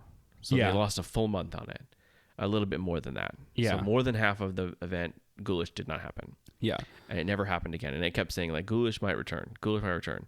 And then last week they're like, Ghoulish is never coming back. Yeah. We have to rebuild the entire lagoon fountain Yeah. setup. So sorry, it's gone. Yeah. So then this year, the purple, it was like an orange color scheme of the record. Again, another thing I wish they would sell. Oh yeah, If they an sold the actual record. Ghoulish record, I would have bought that. Yeah. Now this year it's called Hauntophonic: A Ghoulish Journey. So seeing the word Ghoulish and a record, same font and everything, I was like, oh, this is gonna be cool. A sequel to Ghoulish, basically. Yeah. And so we sit down or stand up. We're watching it. It starts, okay, very much like Ghoulish. Yeah, and it's opening the same way. Yep. Like that's neat. And then it keeps going. I was like, oh, okay, this It is keeps the song. being the same. And I was like, okay, if bum bum ba dum bum bum, Yeah. if that's next, then that sucks. Yeah. And then it happened next. I was like, okay, it's the same exact Yeah, show. it's the same show. Up until a certain point, and I was like, they can't do the Weekend, so what's going to be next? Yeah. And it was they did Don't Fear the Don't Fear Reaper. the Reaper, which I think fits more. Yeah, I like it. But I think so like what we didn't know at the time is that like they intentionally did say, because that show didn't get to make it throughout the full event, we're bringing it back, updating it a little bit. We're adding one new original song, which is like the first song after the title. that song was in the last one too, though. They said that Maybe not, because it was Bad Moon Rising. Yeah. Yes. So there's a new song at the beginning, and then the whole second part is different because they can't use the Weekend. Mm-hmm. But other than that, it is the same show again. And I mean, that's fair. I'm willing Yeah. to. I'm No. willing to say like, okay, yeah, you're right. Like this didn't get to make it through the whole event last time, And it's So worth it. It is it's cool. It's it's cute. It's fun. yeah, The and more it's I quick. see it, It's the not more I very like it. long. So yeah, you can kind of It's walk like- by. You don't have to like stand in front of it to watch it. Yeah, it's 10 minutes long. You just see it going on. I like the lagoon happening, even if you're not watching it. Just like seeing it happening in the middle of the park is Yeah. just it makes the whole event feel more fun and alive. We watched the whole thing waiting in line to eat Jason's wiener. That's so right. That was cool to see. Yeah. From the Jason food booth. Yeah, and it's got us talking about Vegas with the people in line in front of us. Yeah, the guy said it's just like Vegas here. Yeah, it's just like the Bellagio. We're like, well, not at all, but all right. We're like, we were just there, and this is better. Yeah. Um, But yeah, I'm glad it's there at least. It's something to do. yeah. And hopefully next year it's something new. Yes, I really hope that next year is a brand new and 100% new Lagoon show. Yes. And Nightmare Fuel. Yes, but we'll see. $20 is waiting for me. Okay. Let's talk about the park loop real quick. It's just Oh, the boring. loop? Yeah. Okay, sure. I don't have any thoughts on it. Me too. It's boring. Yeah. All right, that's it. Nothing stands out. Yeah. Okay. So Okay. yeah, the park loop is nothing will be again that 2019 year. Oh no. That's the one I think of all the time. That's when I play during Halloween all the time. Yeah, I still go back and I play Viper Force by Street Cleaner when I need to feel some happiness. Yeah. Yeah. This one's just kind of like creepy and kind of artsy. Yeah. It fits the vibe, but it's like, yeah, there's no standouts. Yeah. There's one of them that sounds like Wicked to me when it starts. It's like a piano. Yeah. And yeah, every yeah. time I go, Unlimited. I know that. Yeah, that one to me. The first time I heard it, I was like, "Is this like dungeon from the original Legend of Zelda game?" Like that's what it sounded like to me. And then I was like, I do want a Legend of Zelda dungeon haunted house. That would be cool. Yeah. But anyway, All right. So for the food, yeah. I think we should break it down into what I'm going to call things I'd write home about, Okay. things I would shout out, like maybe try this, maybe don't, Oh, okay. and then things to avoid at all costs. Things we would talk Or about I said avoid at most costs. at most costs. Because there's not anything that I'm like, ugh, gross. Absolutely never ever eat it. Yeah. Yeah, that's true. Does that sound good? Yeah. Okay. How many things do you think are in each category for you? I have 5 in write home about, Okay. 3 in shout out. And did you already write home? Does your mom know? Oh, she does. Yeah. Okay. She has tried 2 of these things. She already went to Halloween Horror Nights? Yeah. When was that? Last week. Okay, cool. Yeah. Fun. So yeah, let's you know what? Let's start at the bottom. Okay. Let's start at the worst things. I like that. Yeah. All right. So And things to avoid things to avoid at food most wise. costs. At most costs. because everything's expensive. Yeah. Number 1, I have Mike's Eggs Benedict. Oh, I forgot about that. Yeah. I hope Okay. everybody does. Yeah. One of my It's favorite a sandwich, right? Yeah, one of my favorite foods of all time is Egg Benedict. Me too. And I was so excited seeing that on a list of Horror Nights foods. Yeah. And it is just like a hard English. I don't even remember the consistency of the English muffin, but it was just an English muffin with an egg, a regular egg, not a runny egg, and a ham slice. And then there was not a lot of hollandaise sauce on it. And these are because I would want mine with no cheese. Oh yeah, I don't remember. I don't think it had cheese. It might have, but because it's a sandwich, I think it does. it might. And I remember because I remember you went and got it. Oh, there is cheese. Yeah, because you didn't get it. And I would want it without cheese. And I asked you, does it look like they would be able to do that? And you said no, right? I said maybe because they're already kind of sitting there in the thing, Yeah. like it's in Louis, and Yeah. this is obviously a food from Five Nights at Freddy's. Obviously. Yeah. When you think of Five Nights at Freddy's, you think Eggs Benedict sandwich. Well, actually, this is an Easter egg. In the video game, Uh-huh. Eggs Benedict is a character on a screen, I think, Oh, okay. and it's Mike. What's the last name of the Shaggy's character? Oh, I don't know. It's his Afton. Michael Afton Okay. is the character who goes by Eggs Benedict sometimes. So it's Mike's Eggs Benedict. Oh, okay. I see. Um, Isn't the main guy named Mike also? yes. So they're both named Mike? Yes. Okay. I'm not a Five Nights at Freddy lore person, No. and not in the game. The character's name is Mike. Is my guess. Okay. Is what I know for a fact just now, Yeah. randomly. But I'm not a Five Nights at Freddy's person. No, me either. But I do like the movie and I like the characters Yeah. and Eggs Benedict. And I love Eggs Benedict, but this is avoid at most costs. Yeah, because I said, could we get a side of the hollandaise sauce for it? Because I looked at it, I'm like, where's the sauce? Yeah. I peeled it open, and there's like little dot of sauce. Yeah. And they were like, yeah. And they didn't know what to do. So they came back a minute later with like a squirt. This is also like day one. Yes, this is Right. So like by now they know whether or not they can get it. right. Yeah. They come back with like a squirt of what I'm going to call mayonnaise Okay. in a black little cup. Yeah. And it was just mayonnaise. And Okay. hollandaise is a little bit more than that. It was the consistency. It was the consistency of mayonnaise, and I was like, okay, I think this is just mayo. And for me, it's a no. Yeah. Just because there's so many other better foods to try. Yeah. There's a lot of foods and most of them are pretty good. Yes. The second item and the only other item on my avoid list is the Camp Bloody S'mores at the Jason. Oh booth. yeah. Yeah. Because it's not good. I don't know. The one in Hollywood, it looks like Jason's mask. It's a s'more with Jason's mask. Yeah. And obviously you want s'mores for camp and Jason. That's cool. Right. And that's such a photo, like everybody wants to take pictures of that. Yeah. What am I looking for? Like an Instagrammable Yeah. food, photogenic food. Photogenic. A photogenic little food. It's the Stay Puffed of this year. Yeah. And I saw that in Hollywood that it was teased. And I was like, oh, that's cool. We're going to get That's that too. perfect. Yes. And then it showed up as not that. Yeah. And it's a big, thick piece of chocolate bread, which will make a return later in this list Yeah. with some other stuff on it and like 4 marshmallows heated up. Yeah. And the bread is too thick and it's hard and don't eat it. There's better desserts. There's better other foods. I think I tried a bite of yours and it was like, yeah, just kind of whatever. Yeah, it made me mad actually. I think I only ate like 1 or 2 bites and threw it away. Yeah. Yeah, because I didn't want to finish it. Because even if it's not good, I'll eat it. Yeah. But this one I did not. I'm trying to think if there's anything on that I would put on this list of avoid at most costs. I don't know. I feel like I've liked almost everything I've tried.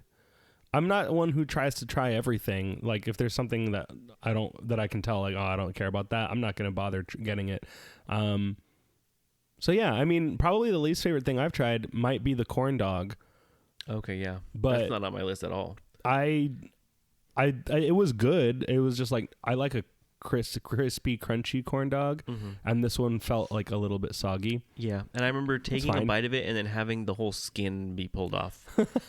The corn dog skin, the flesh of the corn dog, Yeah, was ripped off with the bite I took. yeah, I was like, oh, there goes the whole dog. There's the corn. Like, Yeah. gone. just dog now. Yeah, I actually realized I have the mentions I have a shout out and a mention category. So maybe let's do the mention category with the avoid, Sure. because on this list is the popcorn chicken. I've never had it, but it's mostly popcorn. Yeah, I think that's a fail. yeah, that's weird. Just like the Chuck E. chicken from a few years ago. Well, the house sucked. The food was great.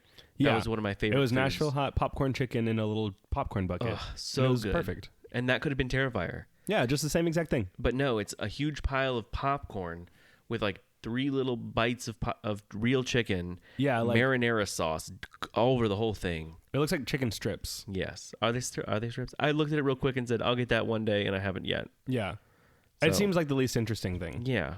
It's weird. Especially for like the Clown Cafe booth in general is kind of a miss for me. Yeah, I feel like they could have done some sort of like Art Krispies, like Rice Krispie treat or something. yeah. Do something like that. The Twisted Taters are now chips. We're putting that out there. Oh yeah, it's not on a stick anymore. It's No. not a spiraled. So Maybe it's less dangerous, I guess. less dangerous. Also, like I feel like they might be more crispy consistently. I've heard that. Yeah, I've heard that they're no soggy ones, and Well, that's good. yeah, I think it I is just a don't good- care enough. Me too. Twisted Tater and pizza fries, I don't care about. I'm gonna say that right now. I like pizza fries. Twisted Tater, I've never been a fan. I usually try to get one every year, just like for tradition. But this year, now that it's not on a stick, I don't care. Yeah. Next is something that you will like. I'm sure you do like the Huskus Muscle Man Slop. Yeah, I did like this. I've only gotten it once, but I did like this, and I do want to get it again before the season's over. This is stuff that's not on a list for me. It's just I want to talk about them. Okay. And yeah, I've had it twice, and I'll probably have it one more time just because I know I'm gonna be able to get it. Yeah. And there's other things I like. It's a lot to eat. It's something that might turn people away because it's like Yeah. it is weird. It's a chocolate bread. It's that same Jason bread Yeah. with a sloppy Joe on it and like chips and fried jalapenos. Yeah. Or no, it's like jalapeno bacon. Jalapeno bacon, yes, Is what it and is. crispy potato chips. Potato or pickle flavored potato chips. Is it? I knew there was a weird flavor. Okay, Yeah. I knew there was a pickle or some sort of flavor. That's what it is. Okay, I got that, and I really like the bacon a lot. the bacon And is good. Every year, I feel like there's a Horror Nights food that it's like it's weird. You look at it and you're like, that's really Yes, weird. there's the carnival hot dog. Yeah. I don't remember what it was last year, but remember the candied pork belly? Oh, I do remember that one was the weird one. Yeah, I remember sitting in the RIP Monster Cafe. Yeah. I had all the food from that area. Yeah. I took one bite and I said, "It's Halloween." Yeah. Here we are. I have 2 drinks in my hand, Yeah. and it's Halloween. That was a good day. So that I feel like this Sloppy Joe is this year's like what the heck are they thinking Yeah. food item, and I feel like it strikes a good balance of being weird and also being pretty good. Yes, I agree. Yeah, because sometimes I feel like it's not weird enough, and this one it's like okay, no, yeah, like that chocolate comes through. It's not overpowering, and it's good. I like it. Yeah, and I think it's fine. Yeah. Next is the Yum Yum deviled eggs. Have you had these? No. Okay. They are a trick. They are not real deviled eggs. They are Not a just- treat. Not a treat. They are a treat. These are something that I would say eat once just to see how weird they are, and then you'll probably never need them again because they're like a panna cotta egg, which is like a jelly Yeah. filled with like a pineapple buttercream. So it's a dessert, a sweet dessert. Yeah, but it looks like a deviled egg. Looks like a deviled egg, feels like a deviled egg, bites like a deviled egg, tastes like the Like- paradise. like pina colada. Yeah, Right, because it's like coconut flavor is the white. It's more pineapple than coconut. That's good. Yeah. Um, So yeah. I want to try this, but it comes with 3, and I don't want 3. Is it 3 or 4? Whatever it is, it's more than I want. I only Yeah. want one of them, and I need someone to share it with. Yeah. But a lot of nights I'm there, and I go alone, despite what the shirt says. Mm-hmm. And so I'm like, what am I going to do with the rest of these weird eggs? Yeah. Yeah, I definitely had like one and was done Yeah. just to try it. Yeah. I need to find a little club, a little group. Next time I'm deviled in egg a club. Yeah. I think if they had just regular deviled eggs, that would have sold. I was so excited when I thought it was a real deviled egg. A lot of people were. Yeah. That would have been so much better. But they're like, oh no, let's take a deviled egg and make it weird in a dessert. Yeah. Yeah. Uh, Interesting choice, but okay. Yeah. Are All right. eggs a Fallout thing? I'm looking at Yes, two yes. of you. Eggs are a Fallout thing. Okay. Yum Yum deviled eggs. Okay. Yum Yum is the brand, I believe, that makes the deviled eggs. I gotcha. Okay. And then last on this mention list is what is only known as cupcake. Oh yeah. Yeah. Yeah. And that's the name of it. It's not called like Five Nights at Freddy's. It's just cupcake. And That's it's the Five Nights at Freddy's cupcake. yeah, the cupcake character, but as an actual cupcake. Chica's cupcake. Yeah. We had this the other day. It's a lot of icing, a lot of chocolate cake, and then a thin layer of raspberry jello, I'm calling it, like thick jello, Huh. and then a spot of cannoli cream. Oh, okay, yum. And I wish it was gooed up with that cannoli cream Yeah. because there was not enough of that and too much of the raspberry. Okay. So it was just overwhelming. And it's something, again, get it once, take your pictures with it. That's it. Yeah. It's not something I would get again. It's not something I'm probably going to get at all. No, yeah. And we only got it because we wanted to take pictures with it. Of course, yeah. And it's cute and also ugly. Yeah. And there's I like looking at all of them in the case and having them look back at me and having some of their teeth go one way and the other way and their little eyes look insane. Yeah. I love that. Yeah. All right. Let's do the shout outs. Shout outs. So my 3 shout outs, I have Sienna's Burnt Angel Wings. Yeah, those are fine. Yeah. I like those. I think that if you've gone a couple times and you're like, I need a new food to try, Yeah. definitely give these a try. There's it's like a sweet chili glazed chicken, 2 chicken wings. Yes. And I've been wanting to try them and you had gotten them and I was like, let me try a little bite of that. Yeah. And they were very good. And I've Yeah. gotten them once before. And I was afraid to try them because I thought it was going to be the giant turkey wing that like they had last year for Oh, Goblin's yeah. Feast. Yeah. And it's not. It's two regular sized. I mean, they're kind of big chicken wings, but they're not like they're a chicken wing. Yeah. Yeah. Yeah. And then I have Jason's Wiener.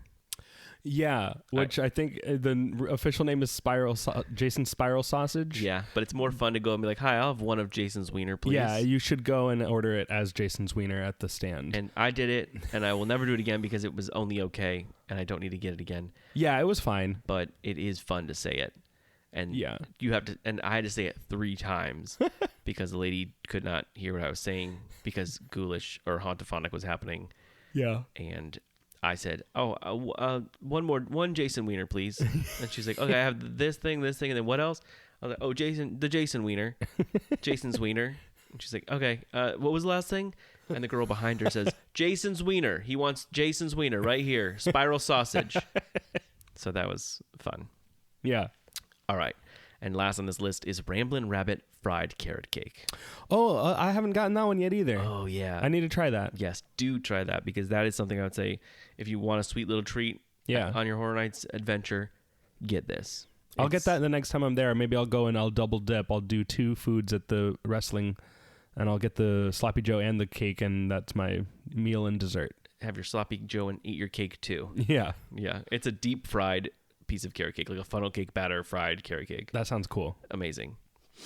All right, let's see my list of. I wrote all these home. Yeah, They've been tried. Some of them have been tried. yeah. Here we go. Do you want me to start from the bottom and go to the top because this is a numerical list? Oh yeah. Okay. On the bottom, number 5. Yeah. Mom cut off the crust PB&J. And this is my number 1. Really? This is my favorite HHN food, maybe ever. I wish this would take the role of Twisted Tater and pizza fries. Yeah, 'Cause this is we've had it twice before in the past years. Well, And then and it went and had a vacation. We Yeah. don't know where it's been yeah. because it was It was at 30 and Chance. 31.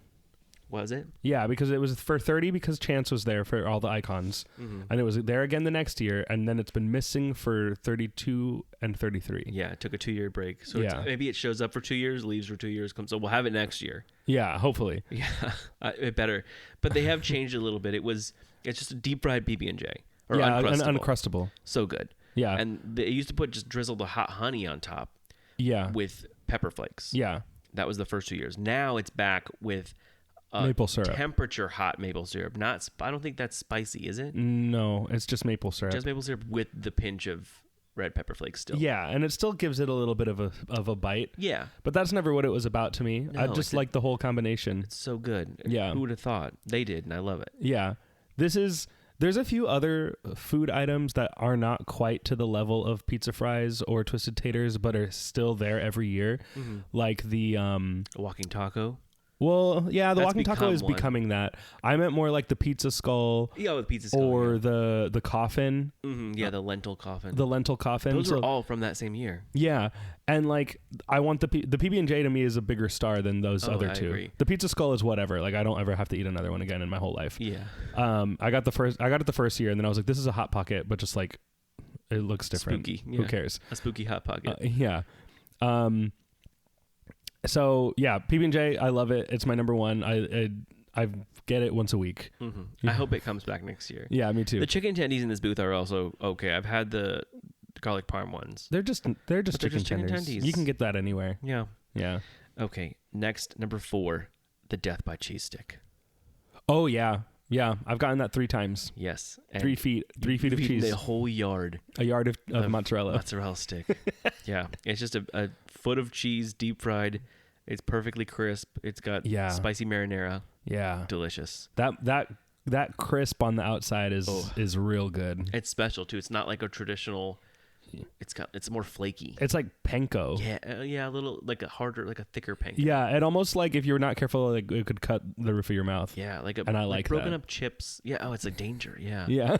like glass. It's broken glass. it's broken glass and it's spicy, so it's Yeah. gonna hurt you twice, maybe 3 times. before and after. Yeah. All right. Next up, number 3 is the pickle bucket baked chicken, Okay. Yeah. and this is from Fallout. Mm-hmm. It is just a buffalo chicken dip with 3 pickle spears deep fried pickle spears, Yeah.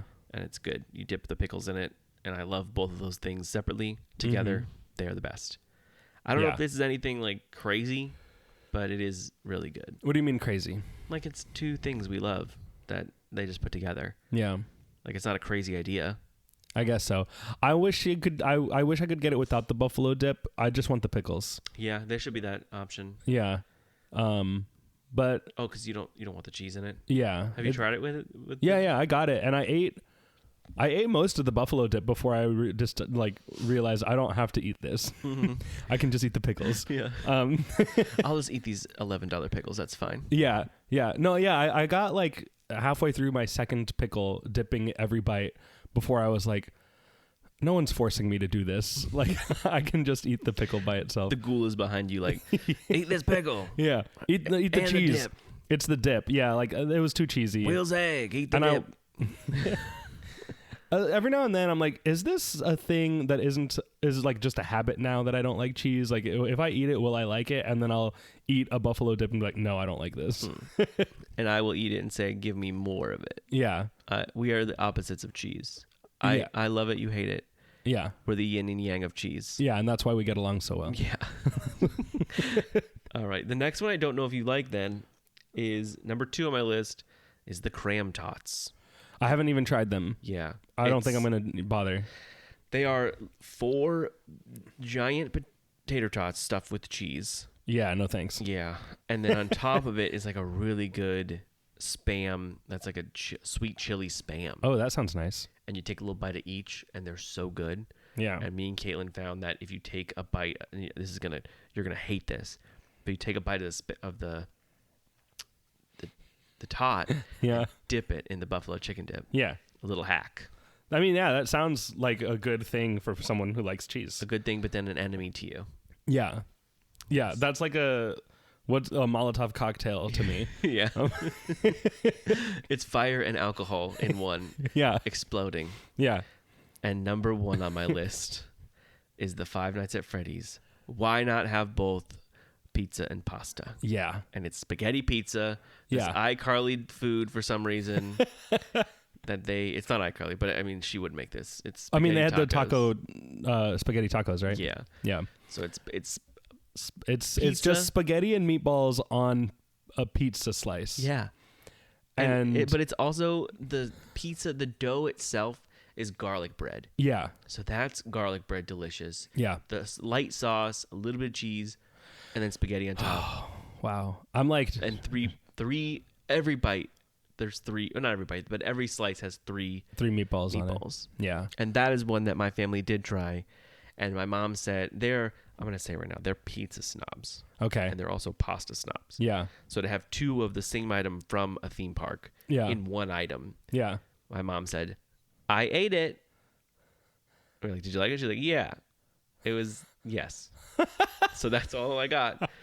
My sister loves it, but everyone I've told to try it likes it. Yeah. It's really good. And you hear that and you're like, did they just like dump spaghetti on a slice of pizza? Yes. Yes. And it's good. And when Horror Nights is over, I'm going to be sad about it. I'm going to make it at home. Because Yeah. it's 2 ingredients. That's it. We can make it at home. Yes. And that makes me happy. We haven't tried yet, but we will. Yeah, we will. It's 2 ingredients. It's pizza and spaghetti. Yeah. Oh, and 3. And then meatballs. That's it. Oh, yeah. That's it. 3 ingredients. Done. And I like both of the times I've gotten it. Some of the spaghetti is like, Crispy. undercooked and crunchy. I don't think it's undercooked. I think it's like broiled Oh, from okay. the oven because I think they put it on, then stick it in the oven, then it love- crisps up. I love a crunchy spaghetti on my pizza. Yeah. Who would have thought? I never would have known that. Not me. Now I know. I like a little bit of both. I like it sometimes soggy, not soggy, but sometimes regular noodly, Yeah. and sometimes crispy. Yeah. I like that a lot. Me too. I get that at least once a week. dang it. Yeah. Like I'm just sitting here like daydreaming about it and remembering night the times dreaming. I've eaten it. Yeah. Is there any other foods you'd add to that list? I want to I kind of found all the ones that were unique to me. yeah. I feel like that's it. Yeah. Those are all the food booths. Yep. Yeah. Okay, that's it. Should we cock it up? Let's cock it up. All right, here we are. Drinks. Drinks. A big thing is that there was no Blinky cup this year. Yeah, there's a cup, but it has no light. Right. It's like a stained glass and like brick looking Yeah. cup with a gargoyle on it. It's themed to the conservatory, of Yeah. course. Now, I've only tried one cock. okay, me as well. And it's the same one. It's we the should same say it one. on 3. Ready? One, two, three. Blood orange Dreams Screamsicle. Yes. I've tried a couple. I've tried that one, and this is from the Dolls booth. Yeah. That one and the Toy Box cider. Oh, what's that? What's in there? You sipped it. It was like a apple Yeah. cider thing, but yours was way better. I took a sip of yours and then I immediately forgot it because I like the Screamsicle better. Yeah, that's why it's not even on this list. Yeah. Because I have this thing with Horror Nights cocktails that they all have this weird, super sugary, hurtful taste to me. Because in 2019, I got a drink and I drank it not even fast at a normal pace in line for Slaughter Cinema or OG Slaughter Cinema. Oh, yeah. And it was a very like lemonade-y drink probably. Okay. So it was a sour mixy drink and it hit me. And I was like, my whole stomach felt like it was going to explode. It was churning in like a weird, sour, twisted way. Like, not that I drank too much or Right. anything like that. It was just the sugar. It was all of it, the one drink. And I was like, this is killing me. Yeah. I don't know if I can go through this haunted house. And I did, and I loved it. And then I got out, and I was like, I feel like death. Yeah. And that killed the Horror Nights drinks to me. Yeah. So I'll be cautious of the drinks usually when I go. And they used to have all the, like, Ghoul Juice was a big one for a while. Yeah, it was a traditional one for a Yeah, little bit. I think that one's gone. Yeah. It was okay. But out of all the years, there's been, like, one cocktail that I've tried that I really liked a couple years ago. It was that tea one from Oh, yeah, the Poison Tea Party. Poison I Tea Party really liked that from- one. I got from that one a Hill lot. House. I got that one a couple times. But this year, to me, yes, the Blood Orange Screamsicle is very good. It's just so orange and vanilla, and it's just blood. delicious. It's so good. Delicious. Yeah, it's like a creamsicle, but a spiked. Yeah. Yeah, Wonderful. So if you want to cock it up, I suggest that. Yeah. But other than that, I am more of a Angry Orchard, the pumpkin. That's my go-to, Yeah, that's good. or the Whole Hog Pumpkin Ale. Yeah, I think I got one of those on my birthday. Yeah, That's the only there's one I've- nothing like having that with. No, I didn't. I didn't get that on my birthday. I haven't had that at all yet this year. Oh, okay. You probably had a sip. I think you had a sip of mine. I had a sip of yours, and it's fine. Yeah. Um, I like that with Nightmare Fuel. That's my favorite combo. oh yeah, that's a nice. I like that. And they changed the pumpkin beer that they have kind of every couple years. Yeah, had- they've gone through like 3. I feel like now that I've been paying attention. This is one of my favorites. I like this one. I do like the Headless Horseman one. The Shipyard Pumpkinhead. Yeah, I do like that one. Yeah, that's a good one. That's still my favorite one, I think. Mm-hmm. But yeah, I've been liking the Orange Blossom Pilsner. Like we said earlier at the Club Horror, Dufftoberfest, obviously. Oh yeah. And then in the can, Are you gonna say with the? the one that you got with the corn dog the first time. Yeah. Right? I'll save that for after this one real quick. Okay. But Lacto Cooler is another drink I used to drink a lot. Oh yeah, It's a sour. it's not there anymore. It's not there anymore. But there's another one called Tripping Animals Brew Company Fresh Fang Sour Ale. Oh okay. And that one kind of replaced Lacto Cooler, I would say. And to me, it did. Is it in a can? Yes. Okay. And it has a little wolf on the front. Oh And okay. that's one of the cart drinks. Yeah. So like if I'm going in a house or like in front of Men in Black. Right. Or if you're in the house lines, it's one of those. Okay. I haven't really even looked at those yet this year. Yeah, that's because sometimes they have really fun ones. Like they have like the canned Horror Nights cocktail, the The one. cranberry spritz. And I'm not a huge. I like the first one they did. That was the orange. Again, Screamsicle, I think it was called. It was something like that, yeah. And it was kind of like the Dolls drink, A little bit. but they only had that 1 year, and then the next year they got the cranberry, Yeah. and they brought that back like 2 years now. Yeah, I think this is the second year. Yeah, It's fine. I like it fine. it's fine. Yeah. But yeah, this one is good. It's a nice sour. It's a strawberry sour. Okay. But Let me yes, look for that. the one that you're thinking of is in a couple booths. It's definitely in the Dolls booth. Yeah. It's definitely in that, not the Terrifier booth, but the one where the corn The dog next to it, is. the Cursed Carnival. Yeah, it looks like a big clown mouth. Yeah. That one is I don't know how to, it's XUL beer company. Okay. Like Zool maybe? Maybe. Zool Beer Company. PB&J mixtape. PB&J mixtape, so good. It tastes exactly like a PB&J and not like a beer. A liquid PB&J beer. It's really weird. yeah. It's something that I could not finish it on my own. I think it's technically a sour, It even though probably it is. isn't sour. Yeah, no, it's the way it's made. I think makes it a sour. Yeah. And it's really, really weird and wonderful. And apparently they sell it at Trader Joe's. Yeah, we're gonna get it. We should go. Yes, that and Lacto Cooler. They have that at Total Wine. See, Lacto Cooler to me, I like the first like 2 sips, and then after that I like cannot. It hurts my teeth. It does a little bit when it gets kind of warm too. When you're standing there, Yeah. with it in your hand, it gets. I'm kind of glad it's not there this year because I would be drinking it if it was, and I would not want it. yeah. And so now I don't have to feel like I have to get it. I just like the Slimers on it, and it tastes a little good. Yeah. That's my favorite part of it. The other drink I had that I'm gonna suggest is weird is the Lavender Mist, and that's in the Transformers bar. Okay. And that one is, I was like, oh, a nice little lavender drink. But no, it's mostly that Chucky Punch, the Fanta Chucky Punch. So I took a sip and I'm like, this is just like a fruit punch. Yeah. This is an alcoholic fruit punch. There's no lavender in this at all. Lavender mist, they missed it for Yeah. sure. That's probably why it's called that. Then. Yeah, they meant to put lavender in it, and it got all over the counter instead. They pour it on the and they side. said, "Oh, a lavender mist." Here you go. All Here's right, that's what Chucky it's Punch. called. Chucky Punch. Yeah. One thing I think is weird is that for some reason Fanta has become a Halloween drink. Yeah, this started last year. Yeah, they really want Fanta to be scary. I don't know why. I don't know who decided. Well, Fanta did. Whoever Coca-Cola, I think, owns Fanta. Yeah, and at least this year there's scary characters on the cans. Mm-hmm. Last year it had nothing. And there's a Chucky flavor. There's a Chucky flavor, and Freddy Fazbear is on the can sometimes.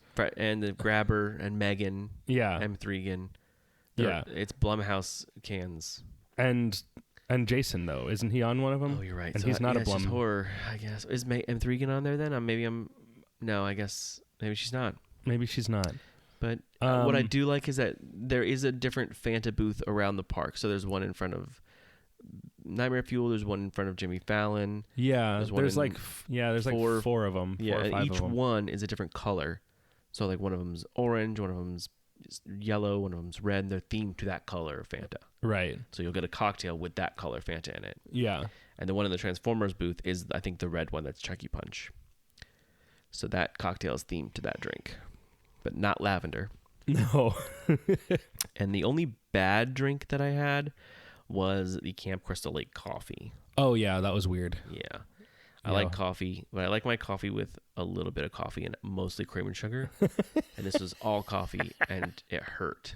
It was like all alcohol too. Yeah. And it was the same price as a regular drink, but in a little coffee cup. Was it hot? No. It was iced, and it was just, ugh. I didn't like It was weird. I finished it for you. I plugged my nose in and drank it so I could just get through it. yeah. Should we mock it up real quick? Just one. Yeah, I haven't had any mocks. The only mock I've had is the Radaway. Yeah. And From Fallout. It's interesting. It's cool to get once again, and it's kind of tastes like Christmas. Oh, It's because brown sugar is in it, interesting. so it tastes like spicy Christmas. Because like jalapeno lemonade. What the heck? Yeah, And it comes in a bag? it comes in a blood bag, like a blood bag, Like an but IV bag. an IV bag that says Radaway on it. Interesting. And that's How do you from- drink it? With a little thing coming out of it, like the upside, like you turn it upside down. Like a hamster? You can do that like that, but no, you just You know, yeah, like you hold it upside down. you drip it into your mouth? Yep. Okay.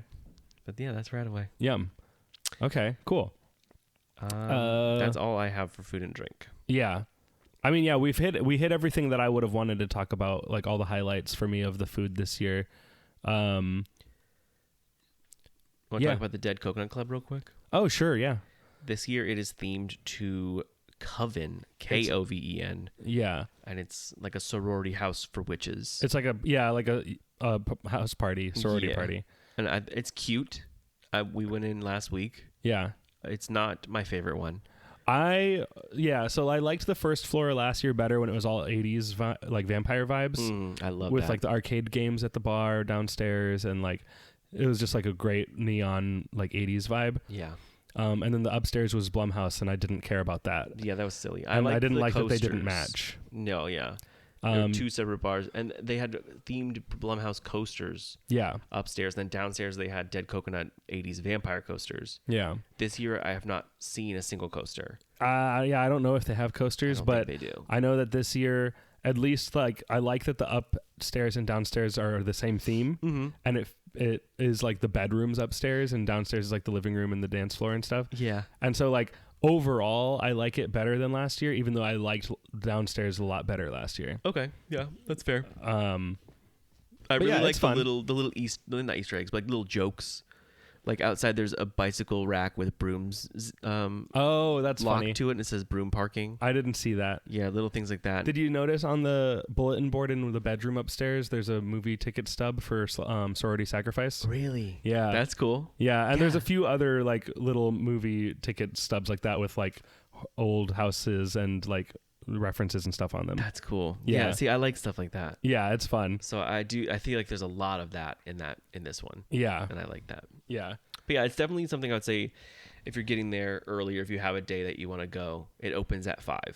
It's also another thing where like if you're in the middle of the night and it's like the lines are getting too long and you're like, oh, I don't feel like doing a house and I don't want to see the shows, you can pop out and go to the Dead Coconut Club and get a drink over there, and maybe there's going to be like some dancers or singers or something going on in there, and then you go back into the park and everything's calmed down a little bit. And that's what we did. Yeah. Yeah, it was good. It's a nice way to do it.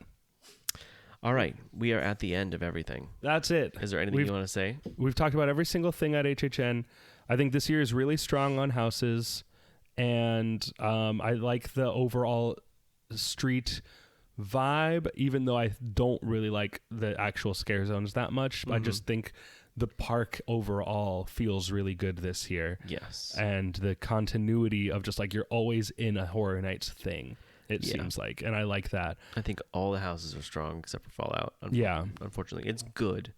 It's not. fine. It's not Chucky bad, No, it's not. but it's not my favorite. And house. and the fact that there are people who love it to me is like, okay, good. Like yeah, it's doing something right. It's just like it's not for me. and that they're actively trying to fix it. Yeah, that too. Yes. And I do think that this like the more I go, every time I go in it seems like they're trying harder.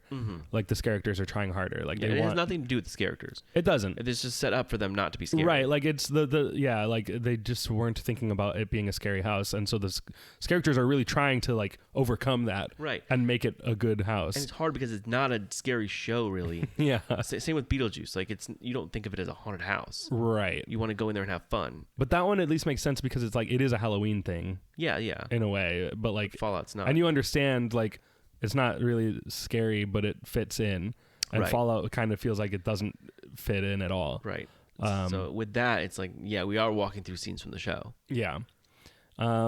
But yeah, I don't know. It's a great Halloween Horror Nights, and we've reached the point I think where now it is time for The guide. the itinerary that you should follow for we the don't wanna best force chance. No, you don't have to do anything. No, and this is not a guarantee. No. We tried it the other day, and we missed doing all this by like 10 minutes. Okay. So it did fail a little bit. Yeah. But if this is our plan. Yeah, and there's luck involved. There's time, like the luck of the draw. How are the crowds? But like this has been proven to work at least once, potentially twice, Yes. and maybe it'll work for you if you try to do it this way. Yes. So, number 1, a key factor with any Halloween Horror Nights gear. Yeah, Your most important moments of the night are the beginning and end of your night. yeah, That's when you got to do as many houses as you can.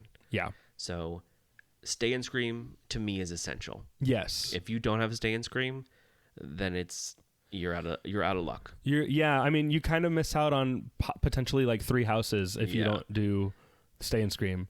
And if you're buying a ticket for Horror Nights and the Stay and Scream, it's not that much more to buy the Stay and Scream add-on. Right, it's like $30. Yeah, and to me, that's worth it. You get it at 3. Yeah, So go and do stuff that's not open. Go do all E.T. the rides. E.T. Do things that are not open. Do most of the rides. yeah, Not Rip Red Rocket, R.I.P. Like, No. but do everything else. And then go and get your wristband and everything. yeah, So, yes, Stay and Scream is part of this. If you're not doing, and it's not if you already are a pass holder or can get into the park, then you're okay. You don't need to add on anything. right. It's just if you are buying a Do single you think anyone ticket. listening to this needs this information for the first time? No. But you never know. Yeah, that's true. So, okay. Stay and Scream. Yeah. Do Stay and Scream. Start with one of those Stay and Scream houses. Yeah. And this is a play by ear. Like, if you get there and Five Nights at Freddy's or Terrifier are crazy long, don't do them. No. I pick WWE at this time. I feel like right at this point, either WWE or Grave of Flesh are both good Grave of Flesh choices. doesn't open till 6. Oh, really? Yes. Oh, okay, then never mind. Yeah, So WWE. yeah, do WWE because it opens at 5:45. Yes. Your goal right now is to get to Jason by 6-ish. Yeah. That's my number one thing. Knock one of the big three are Jason, Terrifier, Five Nights at Freddy's. Yeah. Knock Jason out first because his line gets really long. So do WWE, then go right to Jason. If it's a little before 6, that's okay because you're already in line. Yeah, the line starts outside the house before the house actually opens. So you'll be sitting there waiting for a minute, but it's better to do that now than later. yeah. And that's one thing is, like, Five Nights at Freddy's, people will get in that line at 3 or 4. Yeah. And it doesn't open till 5 or 5:45. I think 5:15. So you're already waiting a couple hours for it to open. Right. And you're not moving because it's not opened. But Jason, once it opens, it'll start moving. So once you're done with Jason, immediately go to Fallout or Gulkin. And Yeah. play those by ear and look and see the wait times. I would probably say do Fallout first because it's the one that people want to go to. Yeah, that one will get longer earlier than Gulkin will. Yeah. So do Fallout, then you're already in that area, and then go right into Gulkin. Yeah. And then from there, you've knocked those out. Go out and do either Hatchet and Chains or Dolls. I like to do Dolls first, and you can see the line for Dolls as you're leaving the tent area where Gulkin and Fallout are. If you look to your left, you'll see the facade for Dolls. Yeah. And if it's like 4 switchbacks deep, don't do it. Go right to Hatchet and Chains. Yeah. And this is where we realize, like, oh, Fallout got long, so now we're in line for Fallout, and that lasted too long. And then by the time we were done, now Dolls is too long, and everything's too long, and everything, it's crazy. Yeah. So yeah, so do Hatchet and Chains or Dolls, and then once you're done with either one of those, do the opposite. Right. So I like to do Dolls, because I'd rather wait in Hatchet and Chains line when it's longer, because it's more of a, like, real line, not up and down, up, what we call up, down, and down again. Yeah. That's what we sing. It's our song that we sing to keep ourselves sane. Yeah, we go up, down, Down, up and down again. Up, down, up and down again. And that's for Gulkin and Fallout are like that. Yeah. And Terrifier. And Terrifier, yeah. Terrifier's up, down. How many more? 6 of each? Cool. Yeah. That makes me go insane. So doing the Dolls one first, because it's only like one big up, one big down. Yeah. And then Hatchet and Chains is a lot of little ones you don't see. Yeah. It doesn't feel as bad. But they added a whole new up, down, up, and down again right in front of it. Right in front of the house. It takes like 30 minutes Yeah, right there. That's the worst part. Yeah. So then you're done with like Half the 6 houses. Yep. And even if they're a little bit long, like, just stick it out and do one more long one. yeah. And if you can, do another long one. Like, maybe go right to Terrifier, honestly, Yeah. and knock it out. But you're done with all those, and now everything's long. Yeah. Or no, if you do a really good job on this, you should be done with those first 6 houses by like 9 or 10. I was gonna say like 8. Oh, really? Yeah, well, because that's I met up with you guys while you were doing it, and I got in right before 8, and you had finished Dolls, and then we went to Hatchet, Okay. or vice versa, whatever. But like we got done with like the 6th house, like 8:30 maybe. Yeah. Yeah. So, yeah, before 9, you can do all those. Yeah. And if it gets to 10, that's okay still. Yeah. And then once you get to 10 and everything's really long, don't do any of the other ones yet. No. Do You can see the shows. see the shows, or see the zones, hang out in the zones, Yeah. Get some food. get some food, maybe go to Dead Coconut Club if you want, come back in, and then from there, now it's kind of playing the times game, and look at the wait times. And I would say there's never a time where Terrifier is not long. Right. So maybe knock it. If you really want to do Terrifier, knock that one out. Because Next is El Artista and Grave of Flesh. And if you're doing Terrifier, just go right to Grave of Flesh. Try to hit that one at like 12:30 because it's not as long of a line. Same with El Artista. And then once you're done with El Artista, you've hit all of them but Five Nights at Freddy's. Yeah. And the key for Five Nights at Freddy's is wait until the very end of the night. Yeah. Hit that as your last thing you do. Is you're saying, I'm done with the park. The only thing I'm going to do is maybe buy a souvenir on the way out. I'm not going to see any more scare zones or anything. I am going to go live in this line for the rest of the night. And that whether that's at 1:30, 1:45, 1:59. Yeah. That's it. That's your last house. That's it. But yeah, it's a combination of looking at the times and also maybe looking at the line itself. Sometimes the time is not as accurate. Yeah, that's true. Yeah, if you kind of know how the Horror Night lines work, you can look at it and say like, I don't think this is as long as it says it is. And we've had that a couple times. Like Terrifier said it was 85 and we looked at it and we're like, I think that looks more like 40. Yeah. And we were about right. Yeah. So One thing I'll say about this year is that the Express kills it. yeah, Express is favored a lot. It's really bad, in my opinion. And if you have an opportunity to tell Universal it's bad, tell them because it's not good. Because I've had friends go in, like, buying the Express saying, oh, I'm expecting to wait half of the wait time. And they walk right in the house. Right. To everything they do. And if you're done with Horror Nights at 7 p.m., then what are you going to do the rest of the night? I just feel like that's not good. And it makes the other lines way too long. Yeah, the standbys suffer because of it. Yeah. So, for example, when our plan failed a little bit, we did Terrifier. I was like, let's just do it. It's 11 p.m. Terrifier says it's 90 minutes. So we'll get out in an hour and a half. Yeah. And at 12:30 we'll get out. And then we'll go do Grave of Flesh. We'll do Artista, finish the night on Five Nights at Freddy's. And by the time we got out of Terrifier, it was 2 hours and like 15, 20 minutes Oh later. my God. So it lied. Yeah. And I guess it might have jumped up as soon as we got in, but it's because a lot of Express showed up. Yeah. So they let every single one of those people in before any of the people from the regular line got in. So Right. yeah, you just have to kind of look at it and play with the odds. Yeah. But it's a good year. That's our roadmap. That's a roadmap. Follow it if you want. If you don't, that's okay. We understand. Yeah.